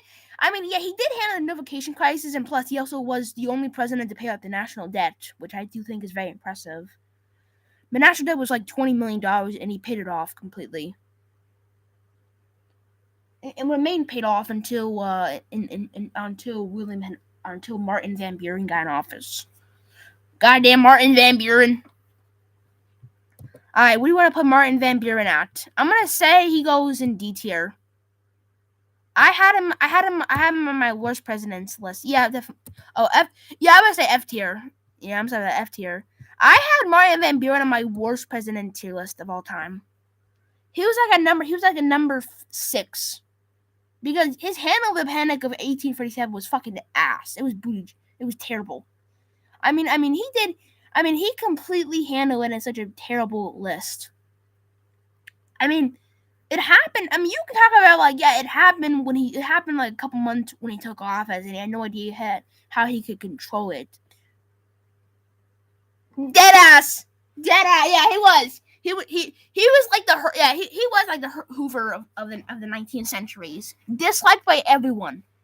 I mean, listen, he won the 1846 election just campaigning on Jackson's policies, and then in 1840, William Henry Harrison just ran a campaign talking about how bad he was as a president and won, and then Harrison died like a month into office. So F tier. All right, what do you want to put William? You know what? For William Henry Harrison. Never mind. He goes in the never mind tier. Never now. Never. He goes in the NA.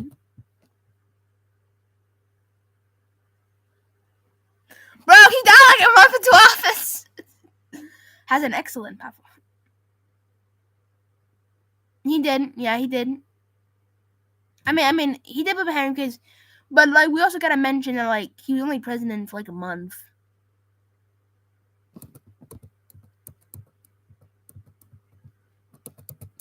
Bro got killed by the damn tap water.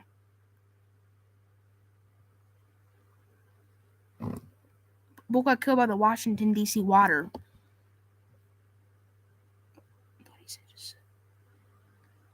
Yeah, exactly. Yeah.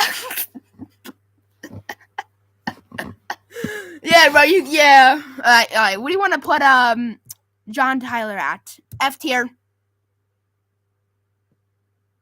Yeah. DC was a fucking DC sucked. One thing real quick. Okay, so Harrison died a month ago. Yeah. Fuck Tyler. I had him on my top 10 worst presidents list, and why I said we worst president because number 1, he's the only president ever to be elected to Confederate Congress, but died before getting in office. And if you do visit his grave, they actually buried him with a Confederate flag. Yeah, he was in the Union. I mean, I'm saying what about Franklin Pierce and James Buchanan and Millard Fillmore, but at least Martin Van Buren, but at least they actually stayed with the Union. I mean, James Buchanan himself became an advocate for the Union during the Civil War. Same for Millard Fillmore. He still supported the Union all across it. All right. Tyler's the one there. He said, "You know what? Go to the South. I love the South."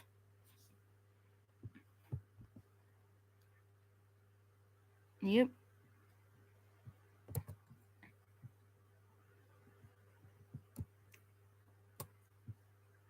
F tier for Tyler. I mean, guy fucked it all up. He fucked it. He was so hated by his own fucking party. His party kicked him out. All right. What about James K. Polk? I'm gonna give him an A tier for Polk. I like Polk. I really do, because he only served for 1 term, but he kept all his promises. Does anyone tell me what?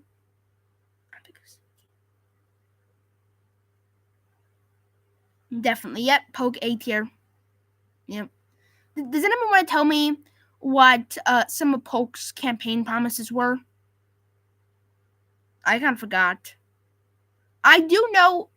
I think he said he would only serve 1 term. He would increase America's territory size, and he also said that he would create a bank, like a secondary bank, not like a national bank, but like a secondary bank.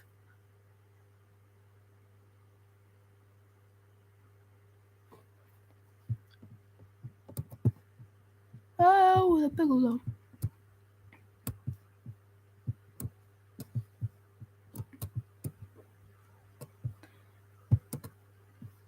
I put Polk in F tier.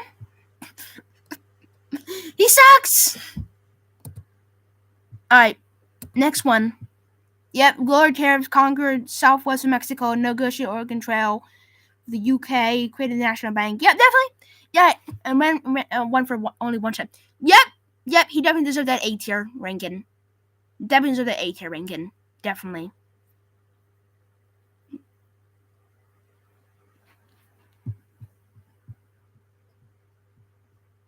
All right, next one. Zachary Taylor.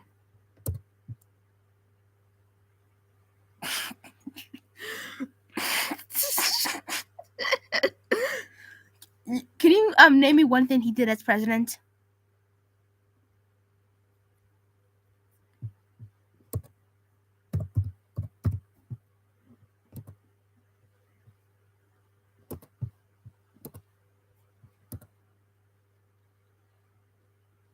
Oh, that's a big. Wait, I got you. Okay, what's your opinion of Henry Clay?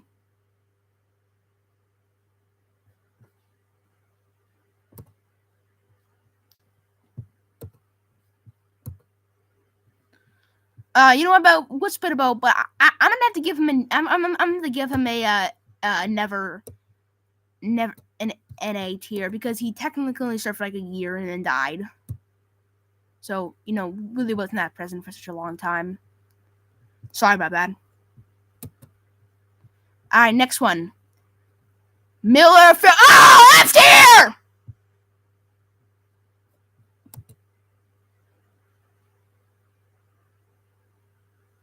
Yeah.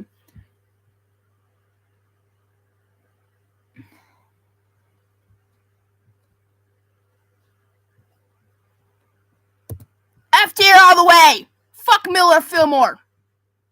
Alec Baldwin, we can ask. Bitch. God. Fucking sucked ass.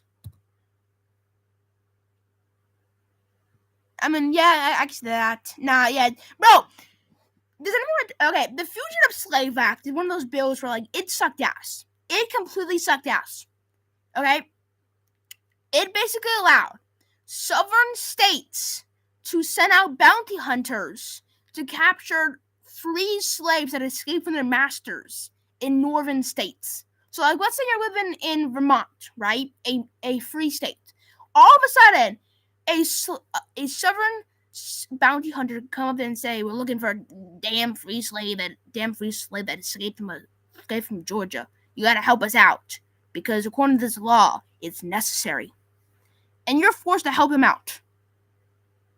I mean, this man made the situation worse. Okay, the biggest issue of the time between 1804 to 1861 was slavery. It was the biggest issue. It was slavery. It was the biggest issue in the country. It was always slavery. The Missouri Compromise of 1820, the Compromise of 1850. I mean, these were just meant to stop it, but they didn't stop it. They just made everything worse. So definitely F tier. What do you want to put Pierce at? F tier.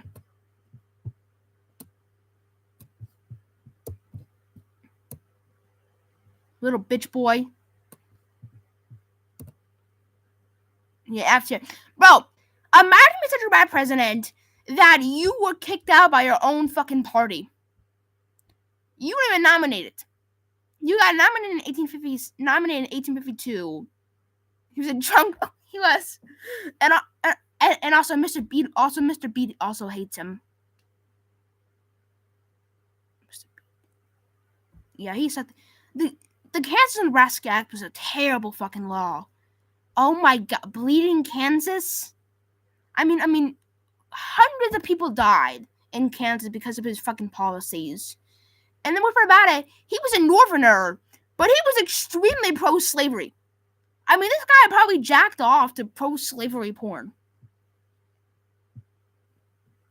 Everybody hates Franklin Pierce, except exactly, bro. Monster Z will find a way to defend anybody. This guy will make a video about defending fucking Hitler. You know, Hitler actually was kind of right about some issues. Like you can make a point about like you can defend Benjamin Harrison, you can defend Hayes, you can defend Harding, you can defend you can defend some presidents, but defending Pierce is like impossible. But somehow he'll be able to do it. He'll make some like bullshit argument talking about.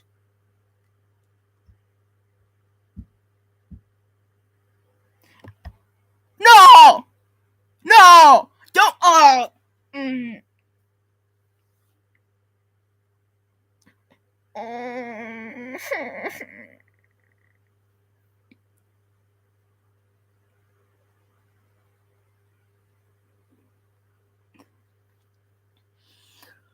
All my homies know I love Grant. Oh my god. Grant definitely goes in a B tier for me. Maybe S, maybe A tier. I love Grant. Yeah, bruh. I'm not kidding, bro. I actually watched a video, bro. And I actually see his opinion on why he would vote for Herbert Hoover in 1942, and he said because Grant's a go. Go Grant. Vote for Grant. Yeah, I love Grant. Grant did nothing wrong. I mean, can I name these my favorite Grant policies of all time? He created the Department of Justice to go after the KKK. He signed multiple civil rights acts. You could say that he was corrupt, but he technically was not corrupt in the sense that he actually was. He was more foolish and trusting people than he was physically corrupt himself. He was a great man who served women who defeated the South so badly the South had to make up a fucking lie, talking about the lost cause myth, basically. And not to mention, he was elected by a landslide and almost could have won a third term if it wasn't for the 1880 nomination, which was split up and went to Garfield, which I do love Garfield. Yeah, exactly. Grant killed the Klan, liberated the freedmen. That's why he hates him. He was puppet for the radical Republicans. Exactly. How the fuck is that a bad thing, bro? The liberal Republicans, the radical Republicans, they were baller. They were amazing. Oh my god. I mean, they took no shit for nothing. Talking about, bro, I watched his video how he voted, and then I saw his video about like why he voted for Herbert Hoover in 1942, and he said because he believed that Hoover could maintain the economy.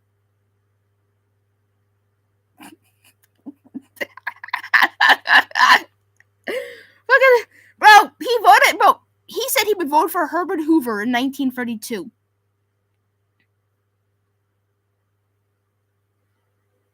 I can't. Why? What? Bro,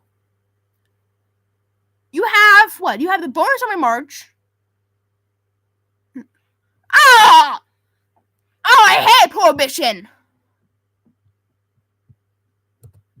I love alcohol.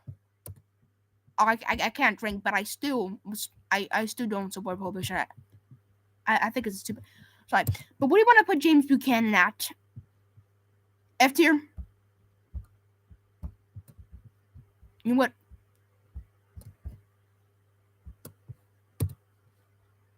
F. Yeah! Fuck Buchanan! Fuck him!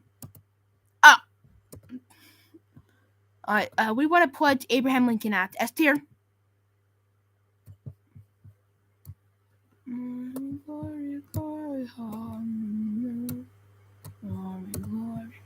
S tier, yeah! Hey, bro, what do you think the one guy Monzer Z would say about Lincoln? On like a tier list. He'll probably make an argument talk about like Lincoln was a dictator, was a tyrant, and actually was a demon straight from hell.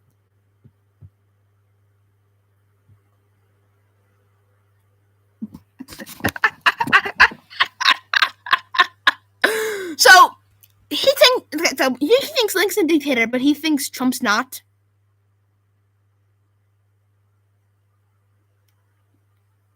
Listen. First off, the difference between Trump and Lincoln, based on like why they were different, was number one, Lincoln was in a damn civil war. Z. Yeah, exactly, bro. Monster Z. Lincoln was in a damn civil war. He had to do what he had to do to maintain the Union. All right, and so what if he punished the fucking South a little bit? So what if he deported some of the damn sovereign, damn Confederative supporters and sent them straight to the South where they belong? All right, it was his natural duty to do that. All right, and so what? He freed the fucking slaves.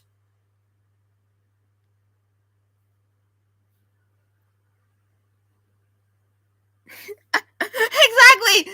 This man, bro, his fault.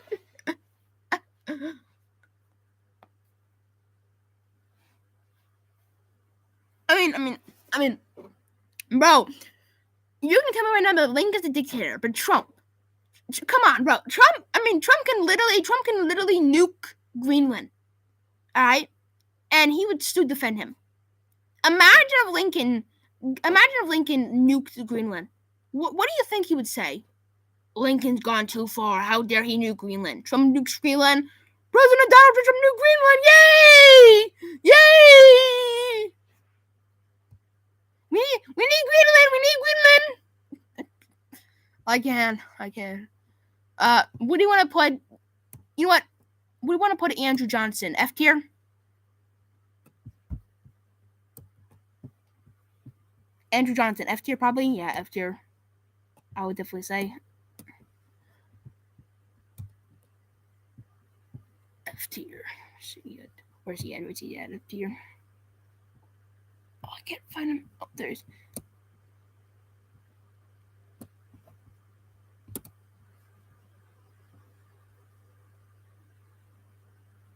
Yeah, exactly, bro.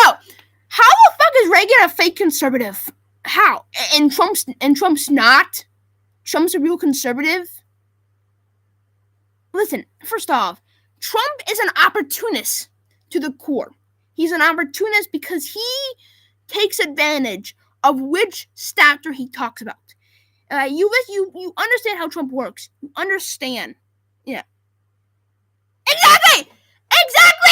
How the fuck are you not a real conservative? How the fuck a real conservative would never do that? A real conservative understands the balance under the property of a balanced budget. Alright? Look up Trump's Big Beautiful Bill. Alright? You know how much money he added to the national debt? $8 trillion because of all the fucking tax cuts he's doing. Alright? And I'm talking about the economy's doing good. The economy's shit. Yeah, exactly. I would say, yeah, Reagan increased the debt, but like, yeah, he was in a Cold War, so he had to. Trump's not in a fucking Cold War. Trump's not.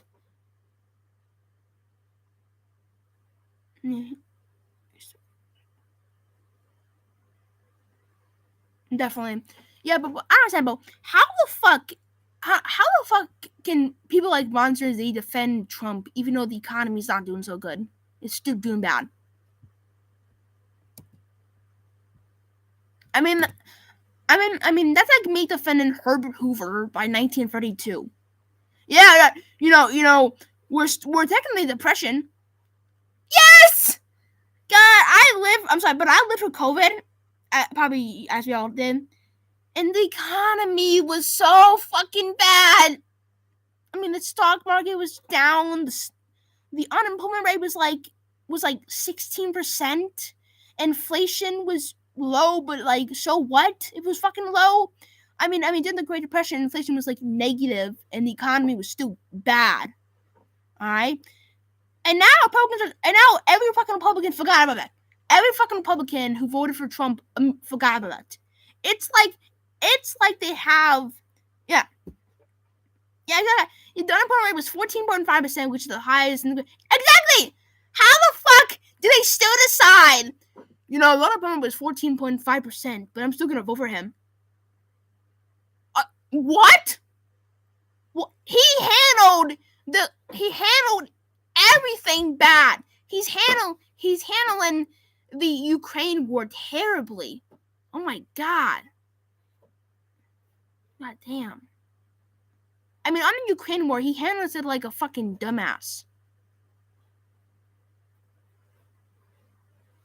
Yeah, exactly.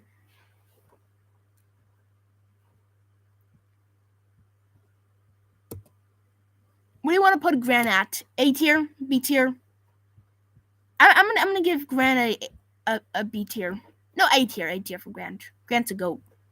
Yeah, A tier! I love Grant!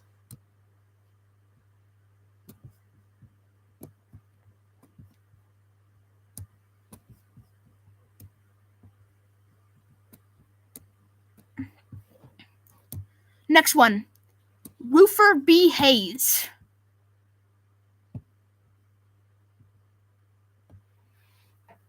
What do you want to put Ruther B. Hayes at?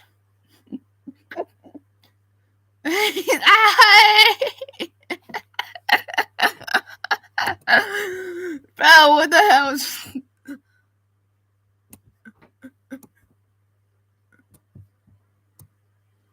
Oh, Hayes!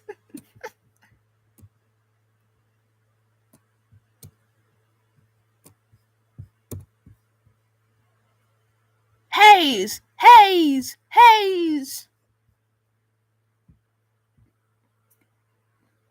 Harrison's pet dad cow. All the way. Harrison's dead cow. 100%. James A. Garfield goes in never announced. What about Chester A. Arthur? What do you want to put Chester A. Arthur tier at?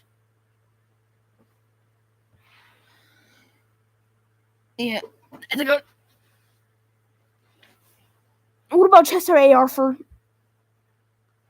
B for Arthur. B, yeah, I love Arthur. B for Arthur. B for Arthur. B for Arthur now. B forever. B forever. B forever. Next one, Grover Cleveland, A tier. Honest Grove. Big Jumbo. Love Grover Cleveland. Good man. Good honest man. The economy sucked though under his presidency, but at least he actually was a good man.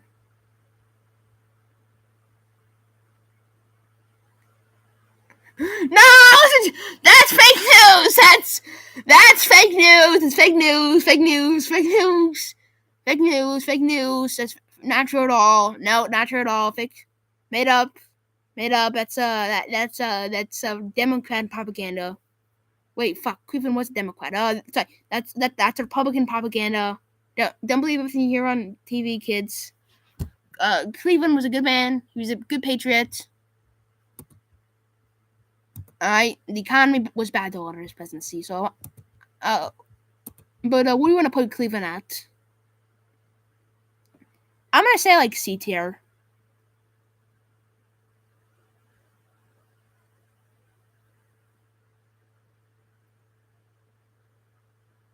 Yeah, B tier, definitely, yeah.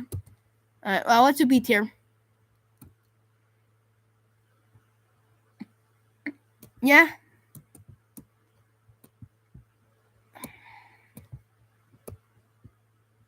Next one. Benjamin Harrison. BA. BH. BH. Sherman antitrust law. Support for veteran. That's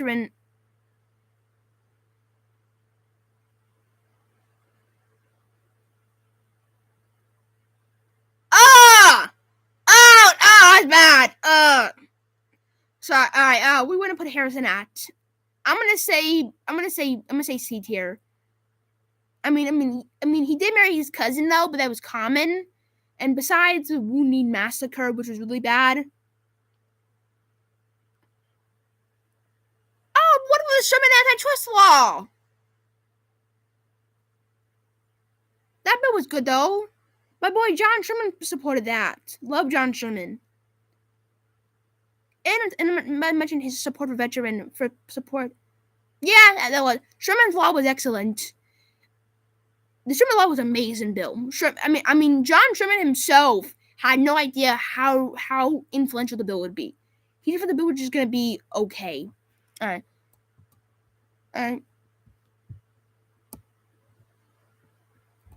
I don't. Let's just give him a. I don't have a C plus, but we'll just give him a C tier. How does that sound? Yep.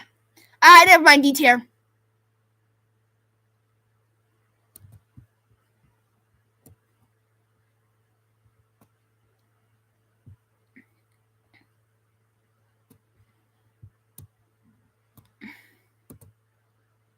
Never mind. D tier. I fucking hate tariffs. Sorry about that.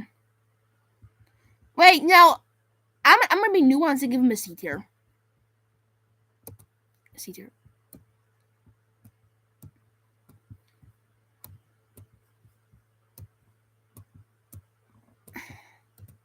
Yeah, C tier for him. All right, next one. William McKinley! Oh, William McKinley! A tier! A tier! A tier! A tier!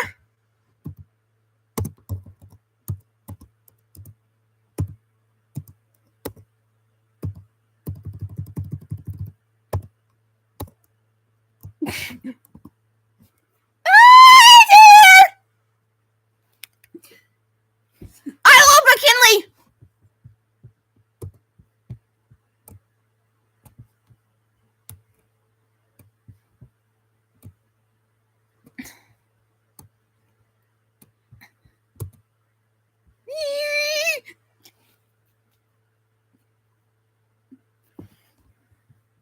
Alright, next one. Teddy was about S tier.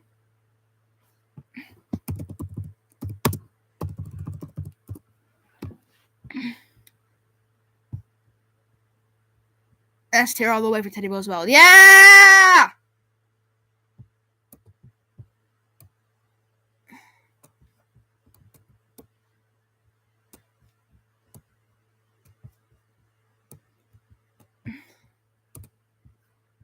Yeah, I love Teddy Roosevelt.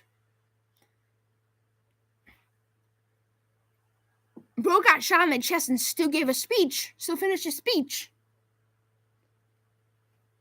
That's some big balls energy. All right. Next one we have is William Howard Taft. Hey. A tier for him. A tier for Taft. A tier for Taft.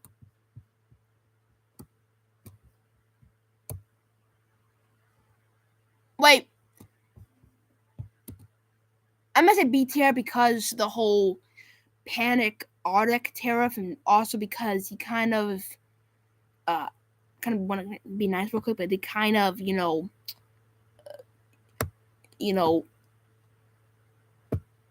what's negotiating say B tier? But let's say high.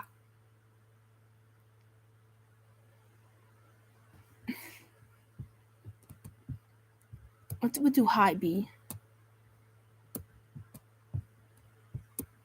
All right, next one. Oh boy, we got a new tier.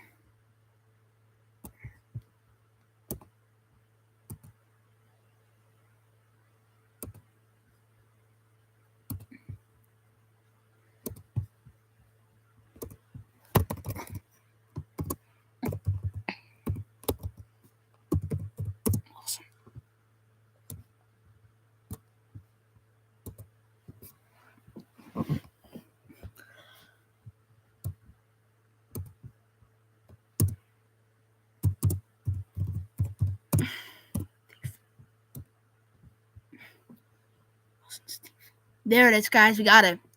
A new tier list for Woodrow Wilson. It's called Wilson Steve. Next one we have Warren F.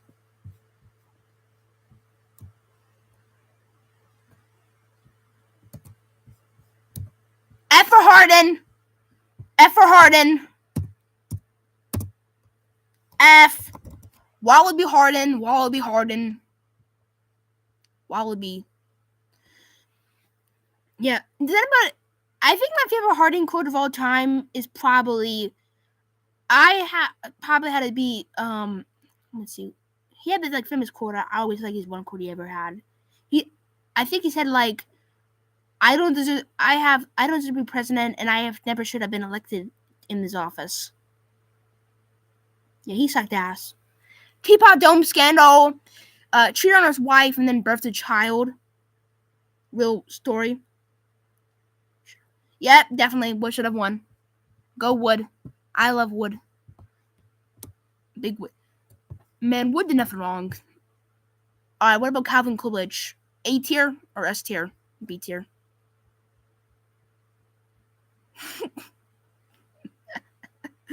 Yeah, I knew it. I fucking knew it. Ah, Coolidge!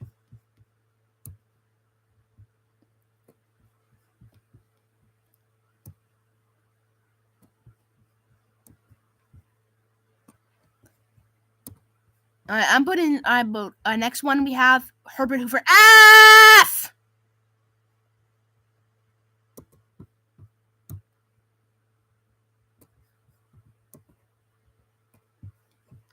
But I'm putting him in Wilson's teeth.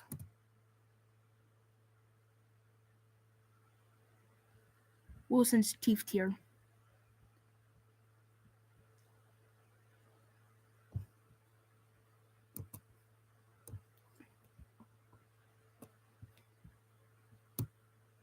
Next one, FDR S tier for FDR. Maybe we can negotiate A tier. I mean, the New Deal, World War II.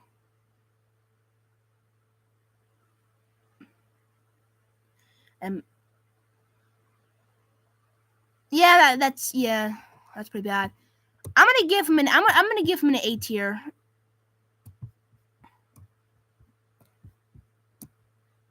You want both?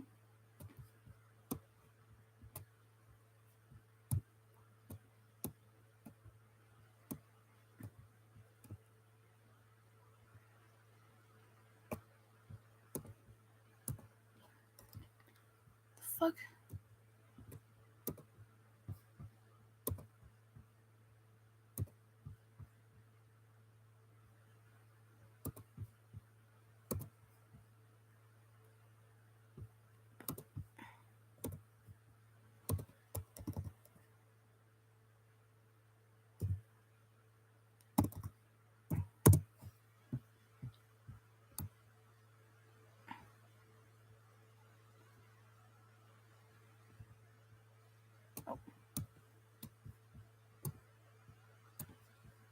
Sorry, bro. Fucked it up. Yeah, A tier definitely for FDR. I mean, he did basically found the common. He did found the common idea of America now.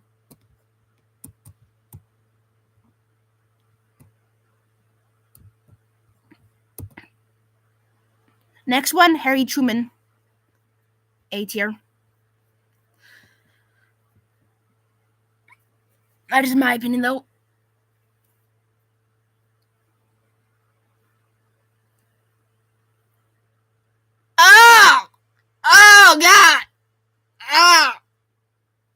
the fuck? What the fuck, Grove? Ah! What the hell? Why? Why would you do that? Just marry an already older woman. You were like 44. The fuck? Oh my god, that's like when Harrison married his younger cousin, Benjamin Harrison. But I still like him because it's Sherman antitrust law, so I don't care. Gross! Creep. Next one, Harry Truman, A tier.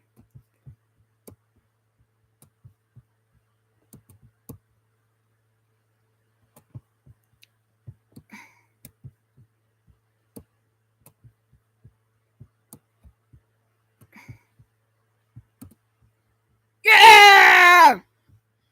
Eisenhower. 3, 2, 1.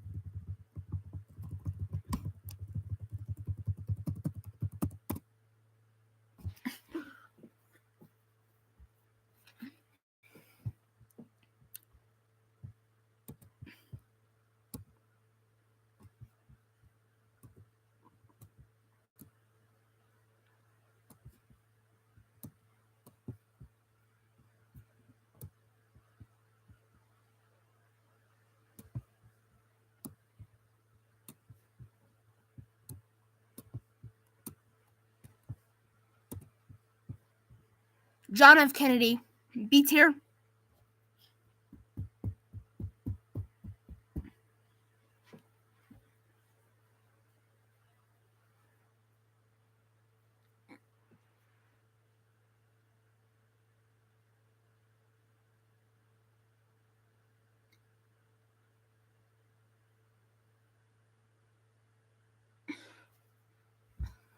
John F. Kennedy. Oh yeah, B tier. Definitely Kennedy.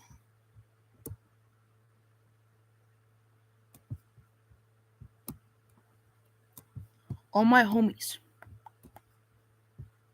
All my fellas.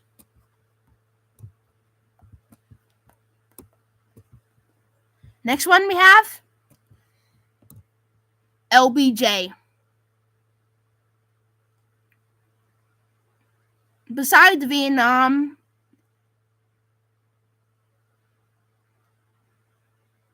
yeah, I did. I could tell you're Reagan conservatives, and Reagan conservatives hate Johnson.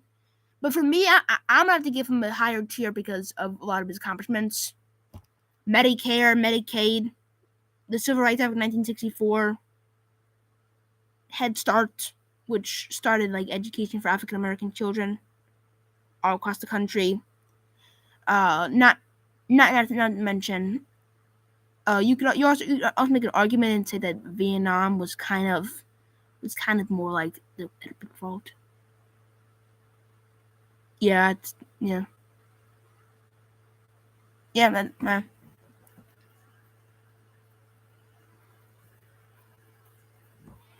Yeah, I'm gonna have to give him. I'm gonna be respectful and give him a B tier. You know what? No. I'm gonna give him a C tier.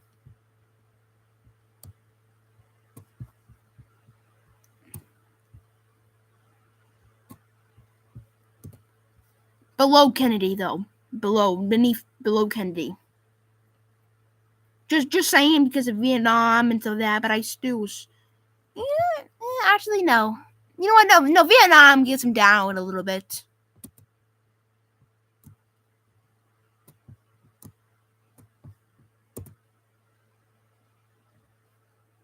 Yeah, C tier. That's more respectful. More like it. Nixon. A tier.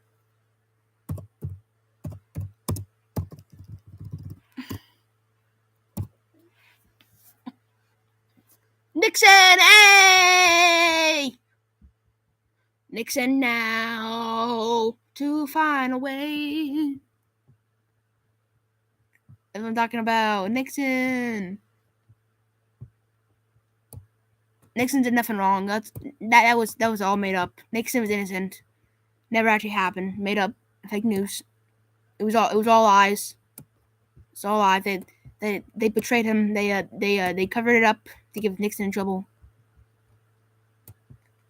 Run away. Make a dream. Reality.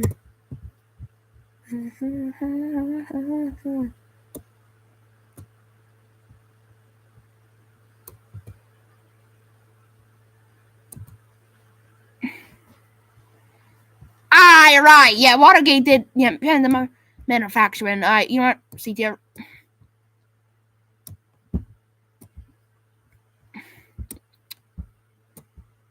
Next one, Jerry Ford. Jerry Ford. We don't put Jerry Ford Act.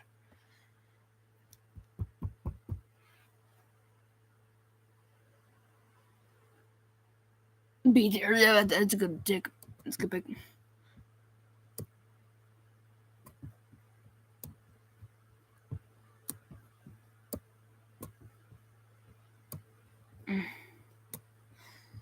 Next one, Jimmy Carter. F. No, D tier.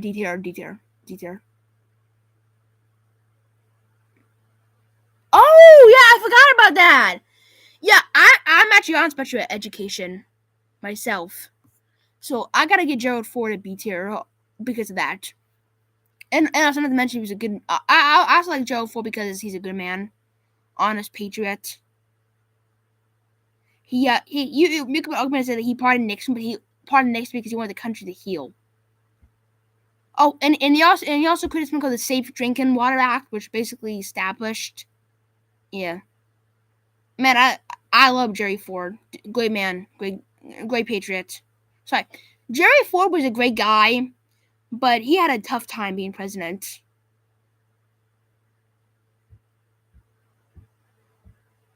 He could have won re-election if it wasn't for pardon Nixon. He could have won.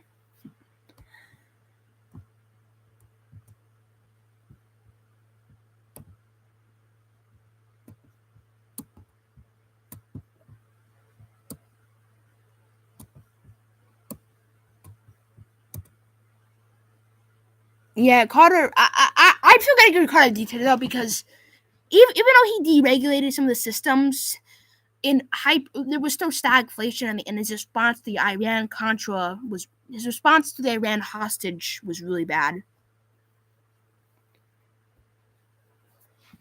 And you also could say that he kind of expanded the government. Yeah.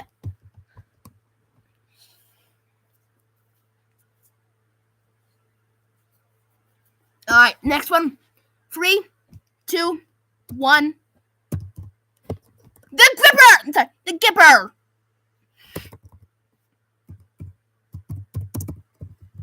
Reagan S. Reagan.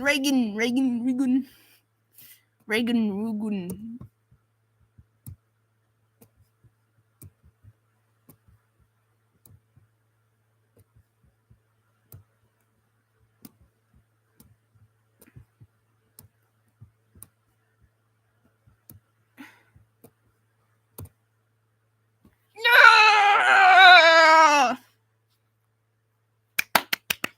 Talking about. Let's go. That's what I'm talking about. Reagan, number 1. All right. Next one.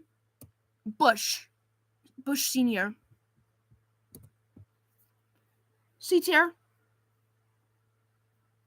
Okay, wait, no, B tier. American Disability Act was a fucking fantastic bill. I'm gonna say B tier because the American Disability Act. Yeah, that one definitely. I'm gonna say B tier because the American Disability Act. That was like a fantastic bill. Oh, definitely. Yeah. Even though some very conservative Republicans like Jesse Helms themselves opposed the bill because they thought like it would be spend too much money. It was a fantastic bill, though. It was a fantastic bill. It needed to be done. Yep, definitely. Yep. Oh, 100%. Bob Dole. I put Bob Dole on my top 10 tier list. I put him at number 10 on my list. Yeah, the American Disability Act, yeah, definitely for Bob Dole would have to go on that list because without Bob Dole, it wouldn't get passed. He's the one that actually was able to convince the Republicans to vote for it because the Republicans were already opposed a lot to the procedures, but Bob Dole was the one who actually got it. My number one pick was Henry Clay. No, I should have picked Robert Little. I should have picked Robert Little. I should have picked George Norris. And, we all make mistakes.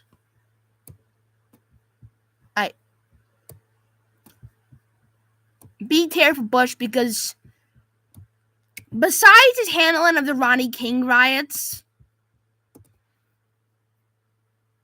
good. He was a good president. I think he was a good president, I would say.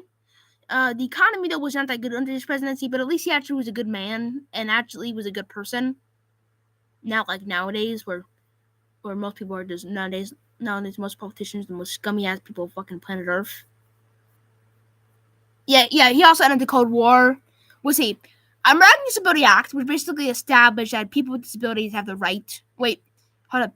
Retro, can you explain to me what the American Disability Act was in a quick second? I kind of forgot.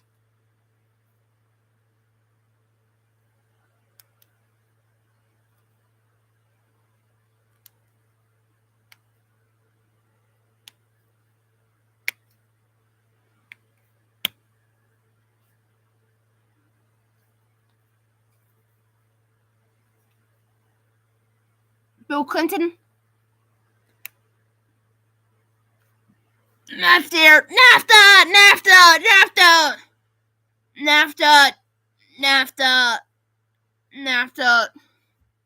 Yep. All right. A tier.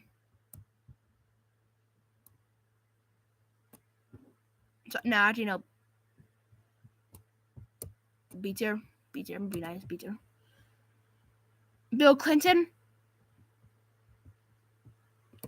Billy Bob. Slick.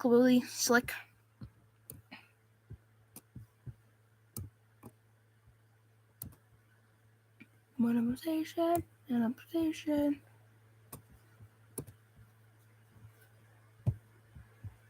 For Bill Clinton, I'm gonna say C tier. For Bill Clinton, NAFTA was a terrible law.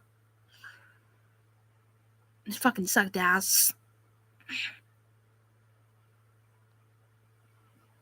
And it did destroy my home state of Ohio. Completely fucking destroyed it.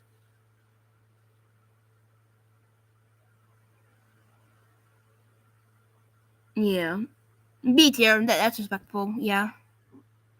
Also, you can also say the Family Medical Leave Act was really good, which was true. The Family Medical Leave Act was a fantastic bill, and same for the Brady bill.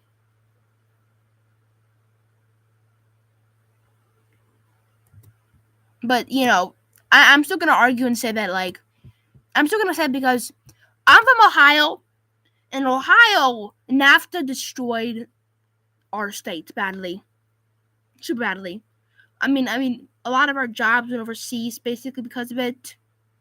And, and we lost so many manufacturing here, basically.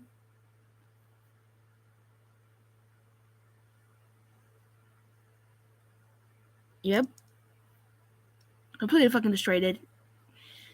And it also made unions, in my opinion, unions have always been, definitely. Man, I live Perot, but my opinion of unions have always been positive because I've always had a nuanced opinion of unions. My opinion have always been they're good if they're good because they give you benefits and they help you out in a tough time, but they can be bad if they do some bad stuff threaten the boss or smash windows and stuff. But because of NAFTA, unions have completely gone out completely.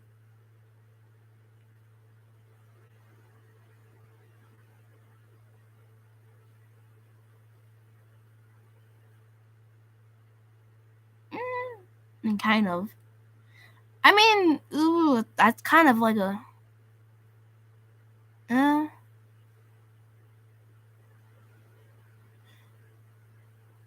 I feel like without unions, many workers would have terrible conditions. Like, let's not forget. Like, nearly 90 years ago, we had something called child labor,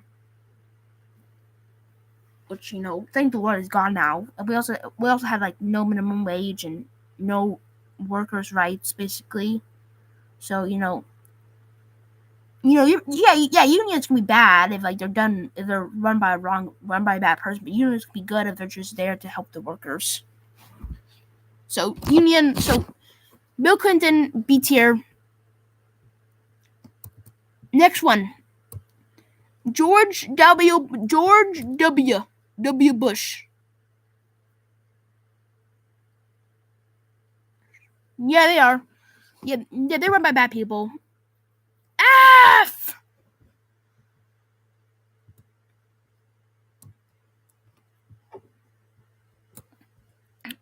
Obama.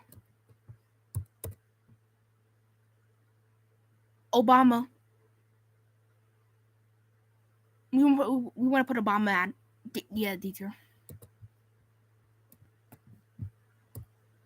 Yeah, I'm not gonna put Obama in F tier.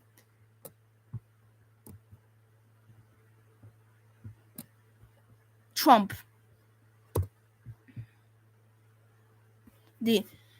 Sorry, but what about Trump?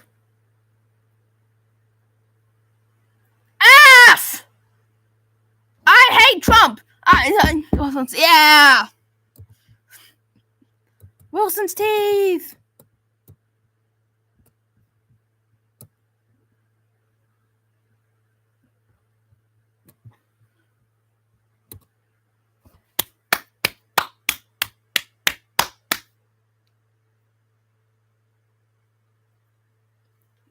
Fantastic list I just did. Oh man, fantastic list. Nixon. Hold on, let me show you this real quick.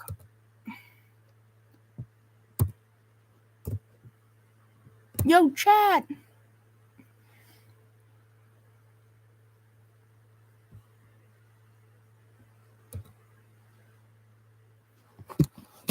Kill out.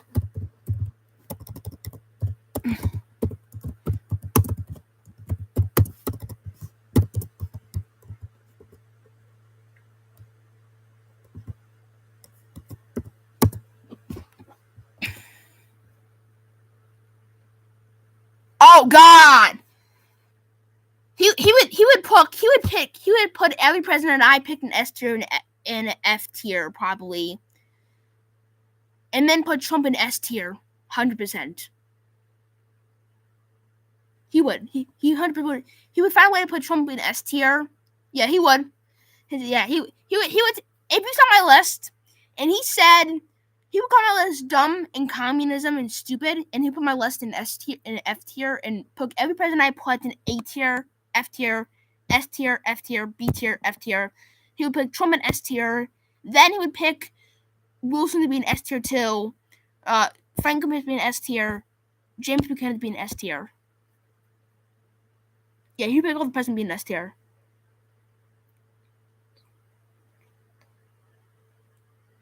Oh yeah, we should.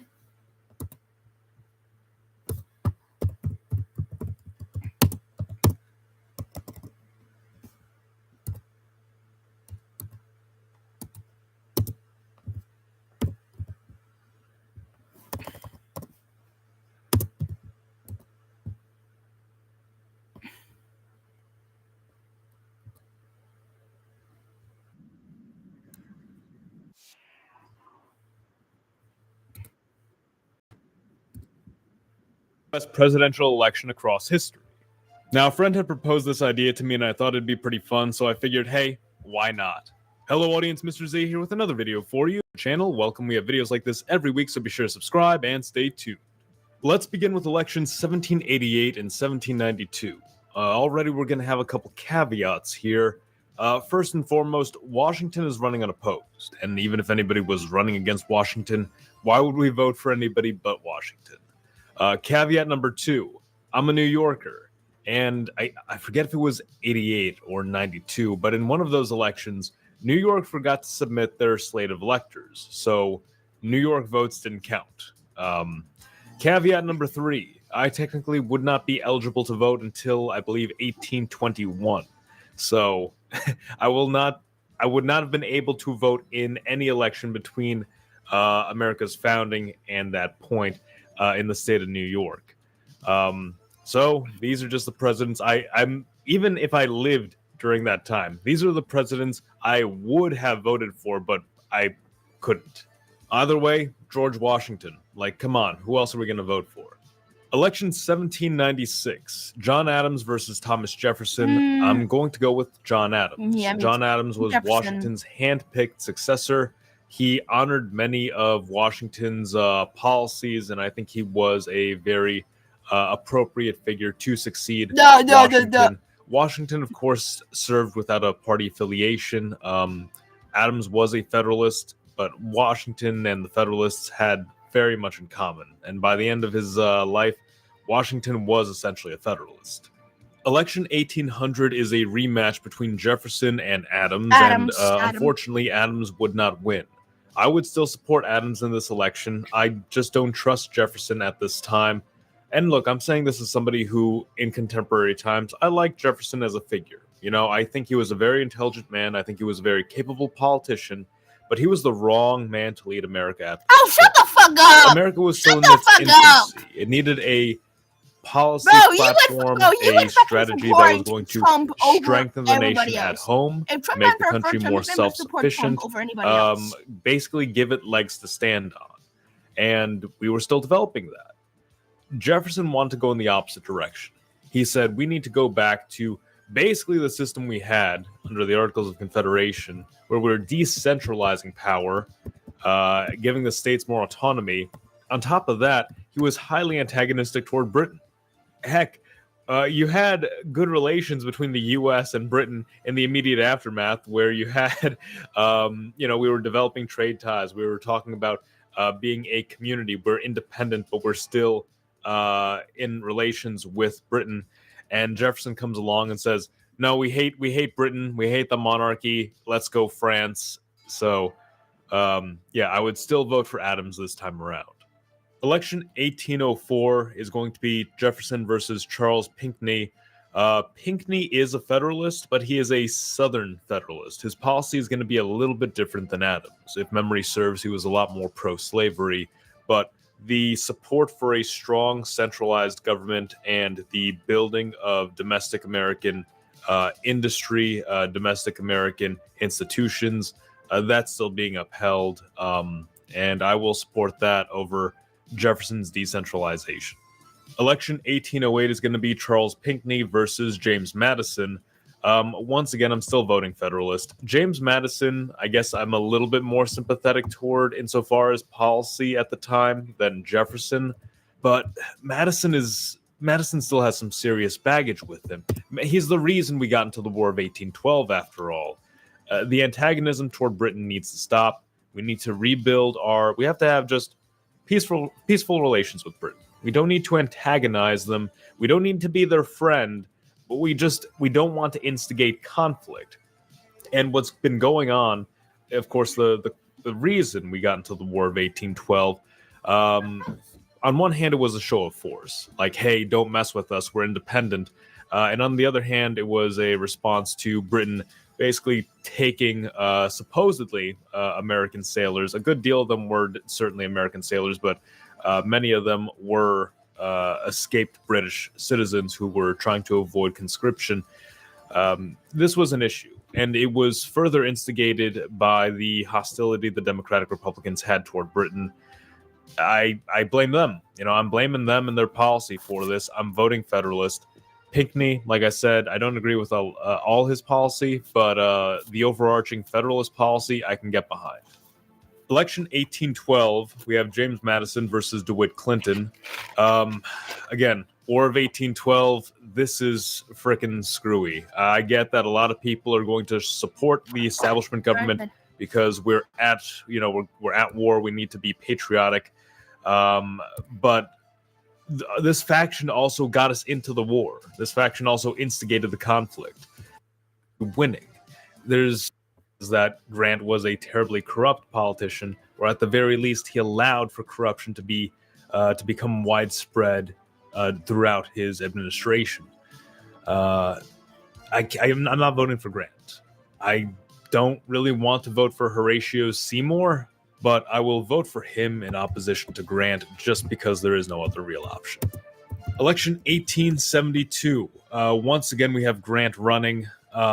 This election is going to suck because the option isn't even a Democrat. It is a liberal Republican, and a liberal Republican who will die before, if memory serves, the electoral votes are counted or cast. So I'm going to vote for Horace Greeley, but it's ultimately... First off, Z, Seymour was a fucking no good north-south ass Democrat who only served in the Union because he was forced to. He supported Johnson, who was the first person to be impeached. And second off, by 1872, the economy was doing fantastic. Alright, there was some scandals there and there with Grant's administration with his vice president, Sherville Colfax. His first vice president. But all around was a fantastic time. It was a good time. Alright? So, next time we who I would vote for. Top 10 best presidents now. He's on my number top 10. It's ultimately futile. Election 1876. We have Rutherford B. Hayes versus Samuel Tilden. This is another caveat election because the election is going to be contested and it will be given to Rutherford B. Hayes despite Samuel Tilden getting a larger share of the popular vote. Regardless, I would probably still vote for Rutherford B. Hayes. Samuel Tilden is, if memory serves, trying to resurrect some of the old Democrat small government policy. But I don't think he makes a big point of ending Reconstruction or even speaks extensively about what to do with the South. Rutherford B. Hayes, on the other hand, does have a strategy for promoting this meritocratic system across the United States. And ultimately, he does end Reconstruction. Heck, even if we're just talking about aesthetics, Rutherford B. Hayes is a war hero. He's got a lot going on insofar as his reputation. So between the two, I'd probably vote for Hayes. Election 1880, we have James Garfield versus Winfield Scott Hancock. And Hancock also has some military prestige behind him. You know, Garfield is bringing the standard Republican fare, meritocratic policy, pro-industrial policy, that whole shebang. So, I'm not excited about either of these candidates, but I'll vote for Garfield. Election 1884, Grover Cleveland versus James Blaine. Now, this is a tricky one because Blaine is infamous for supposedly being extremely corrupt. There is no direct evidence of his corruption. It's still disputed to this day. Grover Cleveland, on the other hand, was a very anti-corruption candidate. But with that came a reversal of all the protectionist policies that the Republicans had been pushing forward to this point. We're talking free trade policy. We're talking about policy that's going to reduce the cost of goods, but is also going to hurt American industry, hurt American manufacturing, possibly cost America jobs. It's a genuinely tough call. I don't think because with Blaine, if he is corrupt, as somebody living in 1884, I would be afraid. I would not want to have another repeat of the Grant administration Blaine is not going to have the same circumstances to repeat what Grant did, but still, we are trying to cull corruption. Yeah, this is tough. I think for the time I would vote for Grover Cleveland just to try to stem corruption, just eradicate it as quick as possible, and then circle back to protectionism and domestic industry as a focus. Election 1888 gives us an opportunity to have a politician who doesn't have corruption behind him, so we can get rid of Grover Cleveland and vote for Benjamin Harrison instead. Election 1892, we have a rematch between Grover Cleveland and Benjamin Harrison, as well as a agrarian populist in the form of James Weaver. I'm still going to vote for Harrison. I think his policy is fine. I think his opposition to corruption is solid. I think he'd be a solid pick. Election 1896, we have William McKinley versus William Jennings Bryan. Now, some people might say this is going to be a tough call, but it's not. William McKinley is my pick all the way. McKinley was the America First candidate before that was even a campaign slogan. We are taking all the hardcore Republican policies of the late 1800s. Okay, first off, if McKinley's the American First candidate, then what about Trump? American First means you care about America First. Is that correct? As it means. American First means you care about America First. All right? Market number 1. Well, how much money did we send to Israel a day? How much money? Approximately $25. Yeah, the American First, yeah. It's not a bad ideology. Trump just ruined it. Yeah, exactly. I did. He made it come off as like hypocritical, as like a stupid ideology. Because number one, if you really are American first, then you would focus on American first.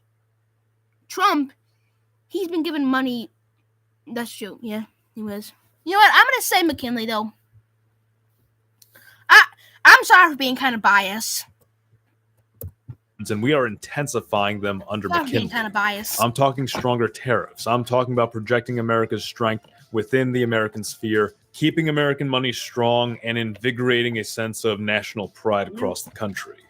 Look, William Jennings Bryan had some interesting policies for his time, but they are a mishmash of just a bunch of derivatives of Jeffersonian and Jacksonian policy that are outdated. They're perfectly sensible at the state and local level, but we can't have a government run by somebody stuck in a system that is no longer viable for the country, which was not viable for the country when it took power in 1800. We're moving forward in a more centralized, more powerful, more industrial direction. Election 1904. We have Theodore Roosevelt, and do I need to even say any more? Theodore Roosevelt's fantastic. We're going with him. Enough said. Election 1908. We have William Howard Taft versus William Jennings Bryan. Now, between these two, I'm still going to go with William Howard Taft. He was Theodore Roosevelt's handpicked successor, and despite the tension that would eventually build up between the two of them, Taft and Roosevelt really didn't have that much that was separating them. People say, oh, Taft was so much more conservative. Taft was conservative insofar as he did not want Roosevelt sweeping up massive swaths of land using executive orders. But if we're talking about trust busting, Taft busted more trusts than Roosevelt did. If we're talking about regulation, Taft enforced more regulations than Roosevelt did. The main point of contention between the two was the extent to which one could use executive power for purposes not necessarily specified. And in Roosevelt's case, this was something as benign as just, creating a bunch of public land for national parks. Taft said, look, we can't restrict the use of all this land. Some of this has valuable resources that we could use to enrich the country and our people. And Roosevelt interpreted this as, oh, you're selling out to big business so they can exploit our resources. But it wasn't that bad. Election 1912. Now, we have Woodrow Wilson versus Theodore Roosevelt versus William Howard Taft versus Eugene Debs We have Democrats, progressives, Republicans, and socialists in this election. I'm gonna see the situation that a lot of Americans are seeing. Theodore Roosevelt has split the Republican vote. The Republicans are not going to win. There's a very slim chance that Theodore Roosevelt is going to pull enough votes from both parties to to manage a victory, but odds are he's not going to do it. Still, just out of principle, I would still vote for Roosevelt. Election 1916 is going to have Woodrow Wilson versus Charles Evans Hughes, and this is a lot easier than people are going to make it out to be. No, actually not. People would still say this is easy. It's like, oh, I would vote for anybody but Wilson. But Charles Evans Hughes. Charles Evans Hughes was a large advocate for what was known as the preparedness movement. No! Wilson's own policies. Wilson's slogan was, he kept us out of war.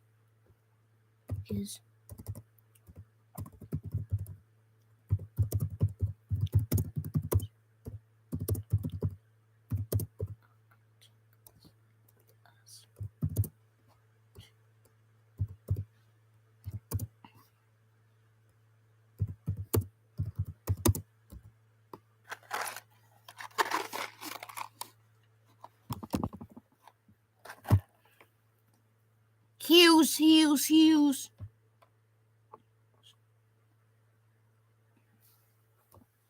Yep.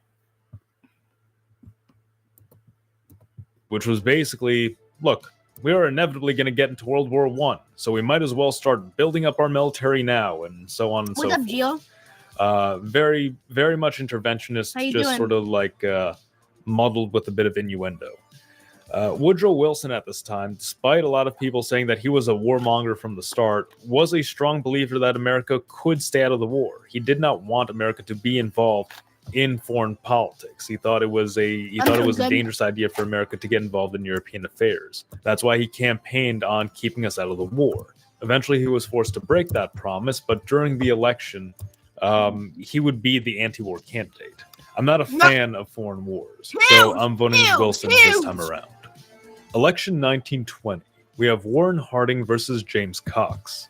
Now, I would be disillusioned with the fact that we got involved in the war. I would be disillusioned with the whole League of Nations plan. Exactly. And I would be hesitant to I vote know, bro. for another Democrat. Whoever votes for fucking But Wilson is a damn genius. Harding is also questionable. His very hands-off approach to politics, I get it. I get that America wants to retract very far. It wants to have a very strong reaction to what it just experienced, but I feel like that would be a mistake. I could go either way in this election. I do think keeping the path of progressive politics would be the right way to go. Then again, Harding offering this alternative would definitely be tempting. I could go either way, but I guess I'll say Harding. Election 1924, we have Calvin Coolidge versus John W. Davis versus Robert M. La Follette. Now, Harding's presidency would have been a lot more successful than we anticipated. I'm going to be much more inclined to support the Republican candidate. They are who I've been voting for a good long while. They're a party I trust.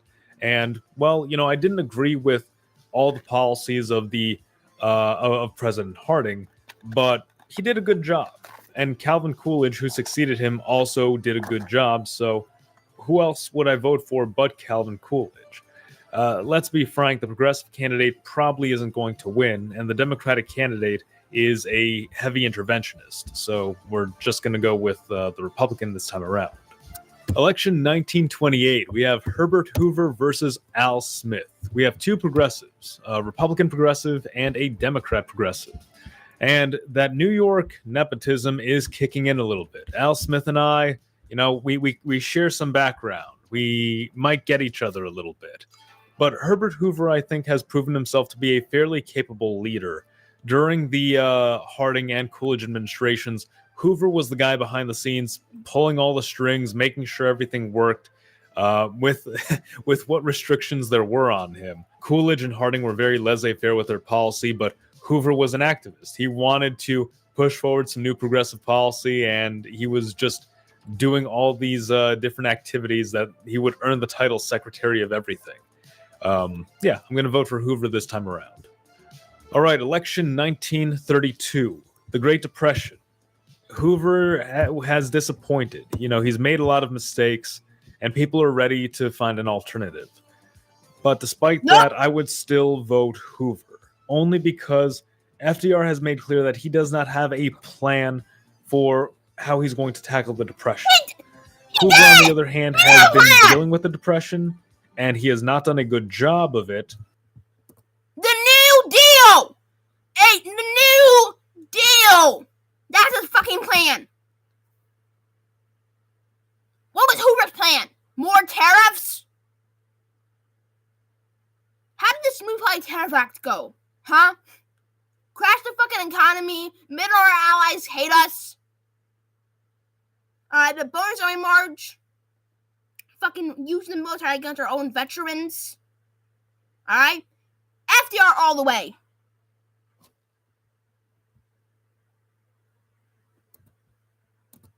But he is learning. He is seeing firsthand what the issue is. It doesn't make sense to change gears midway through a crisis. Best to stick with singular leadership and try to resolve this under Hoover's administration. Election 1936, we have Franklin Roosevelt versus Alf Landon. Nobody's going to vote for Alf Landon. Nobody is really interested in what Landon has to offer. I'm going to vote FDR. Election 1940, Landon? We have FDR versus Landon? Wendell Willkie. Why would I vote for Wendell Willkie? Why would I vote for FDR going at the speed limit? I'm not interested in that. Let's stick with FDR. Third term. Here we go. Election 1944. FDR versus Thomas E. Dewey. We did 3 terms. Why not do 4 terms? FDR all the way. Now we have election 1948. FDR is gone. All that we have left is Harry Truman. Truman, sure, you know, he's a New Dealer, but he's so much more of a liberal than FDR is. His priority isn't on labor, on industry, on not even on like the foreign policy side of things. He just wants to focus on domestic liberal policy, and I'm not a fan of that. Thomas E. Dewey. Want to subscribe to my channel? I guess he's better. At least there's a chance that he's going to be a bit more conservative in his social policy, even if not by a lot. He is a liberal Republican after all. He'll probably have a firmer stance on communism, which is better. And then we have Strom Thurmond, who's a Dixiecrat, and he's probably not going to win.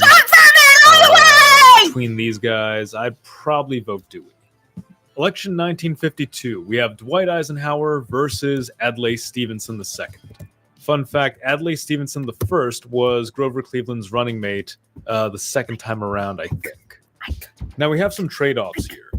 On the one hand, Eisenhower is fairly conservative. He is anti-communist, but he is a Republican New Dealer. I'm not sure how I feel about that.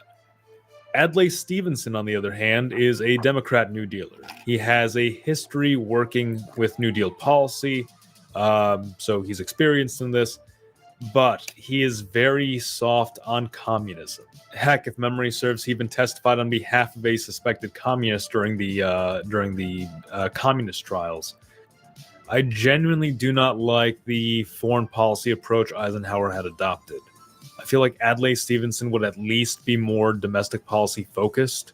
Adlai Stevenson was also a massive proponent for denuclearization and friendly relations with the Soviet Union, which in the context of everything I've already said, does not sound too good. I don't want to have to choose. Screw it. We'll go with Adlai Stevenson, only because Dwight Eisenhower, he messed up the Middle East, he messed up Cuba, and he messed up Asia. Election 1956, it's a rematch between Eisenhower and Stevenson. Let's just go with Stevenson again. Why not? No! Election 1960, we have John F. Kennedy versus Richard Nixon. I'm not a fan of Nixon's more hands-off approach to politics. But in all fairness, Kennedy was more of a liberal when it came to things. He was still technically something of a New Dealer, but he was more hands off himself. I'll go with Nixon. He's a more seasoned politician. I feel that America's enemies will take him more seriously, and he's more socially conservative, so we'll go with that. Election 1964, we have Lyndon B. Johnson versus Barry Goldwater. I'm not a fan of Johnson. Johnson took everything that was good about the New Deal and he perverted it into something terrible. We're just going to go with Barry Goldwater. Election 1968. We have Richard Nixon versus Hubert Humphrey versus George Wallace. After how poorly the Johnson administration went, we're not voting for a Democrat. We're going to go with Richard Nixon. Election 1972, we have Richard Nixon versus George McGovern. This was a wipeout for McGovern. Or rather, I should say McGovern got Wait, what? wiped out. Richard Nixon, all the way. We've already explained why. Oh boy. Election 1976. Jimmy Carter versus Gerald Ford. I genuinely don't want to vote for either of them. Election 1980. Ronald Reagan versus Jimmy Carter, and John B. Anderson is an independent. I have a hard time getting behind any of these candidates. I really do not like Ronald Reagan's extremely hands-off approach to politics. I don't like how much he cheapened conservative values. He didn't. I don't like that he does not have a good track record of being a genuinely conservative politician. He wasn't. Carter, come on, his whole administration, his whole presidency had been a flop. He's not getting my vote. Reagan's not getting my vote. John B. Anderson's not getting my vote. We're just not voting this year, I guess. Election 1984. Reagan versus Walter Mondale. I'm not voting for either of them. Election 1988. George H.W. Bush versus Michael Dukakis. I don't want to vote for either of them. Gosh, yeah, I'm not voting for either of them. Election 1992. We have Bill Clinton versus George H.W. Bush versus Ross Perot. Out of these candidates, Perot is probably the only one I can get behind.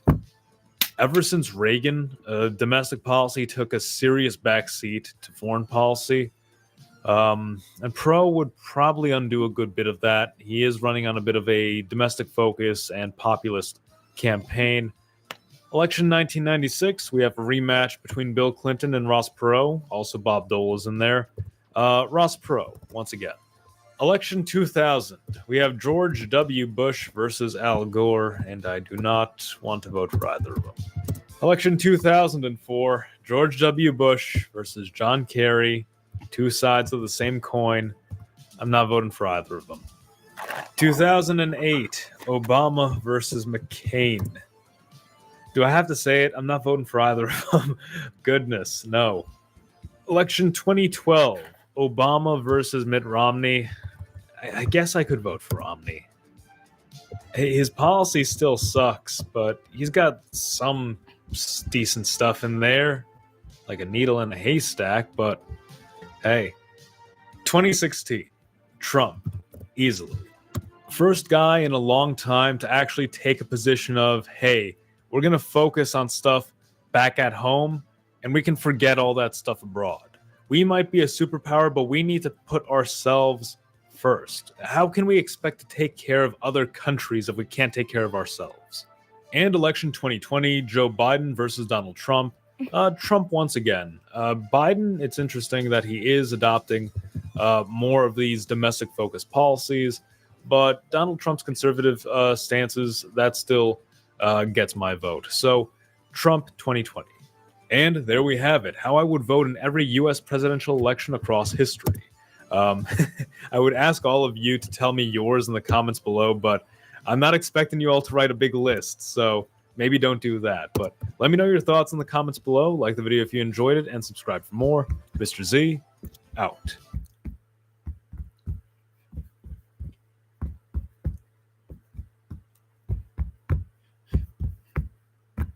Hi, we're the Flynn family. For the lowest price on tires, just drive in any Flynn's Tire and Auto Service. or you can just call us. So when you need tires, just drive in.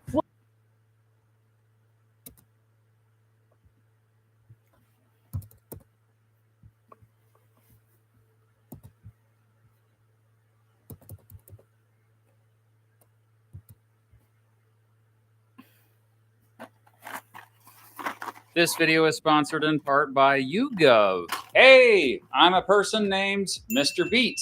You may remember me from films such as The Revenge of Abe Lincoln or The Wackiest Wagon in the West. You may also remember me as the guy who's made a video about every single presidential election in American history. And I also wrote a book about every single presidential election in American history. Look, there have been some close presidential elections in the United States, but most of them have not been in recent years. In this video, I'm counting down the 5 closest presidential elections in American history, looking at both the electoral votes and the popular votes. But first, hey, remember at the beginning of this video when I said that this video was sponsored by YouGov?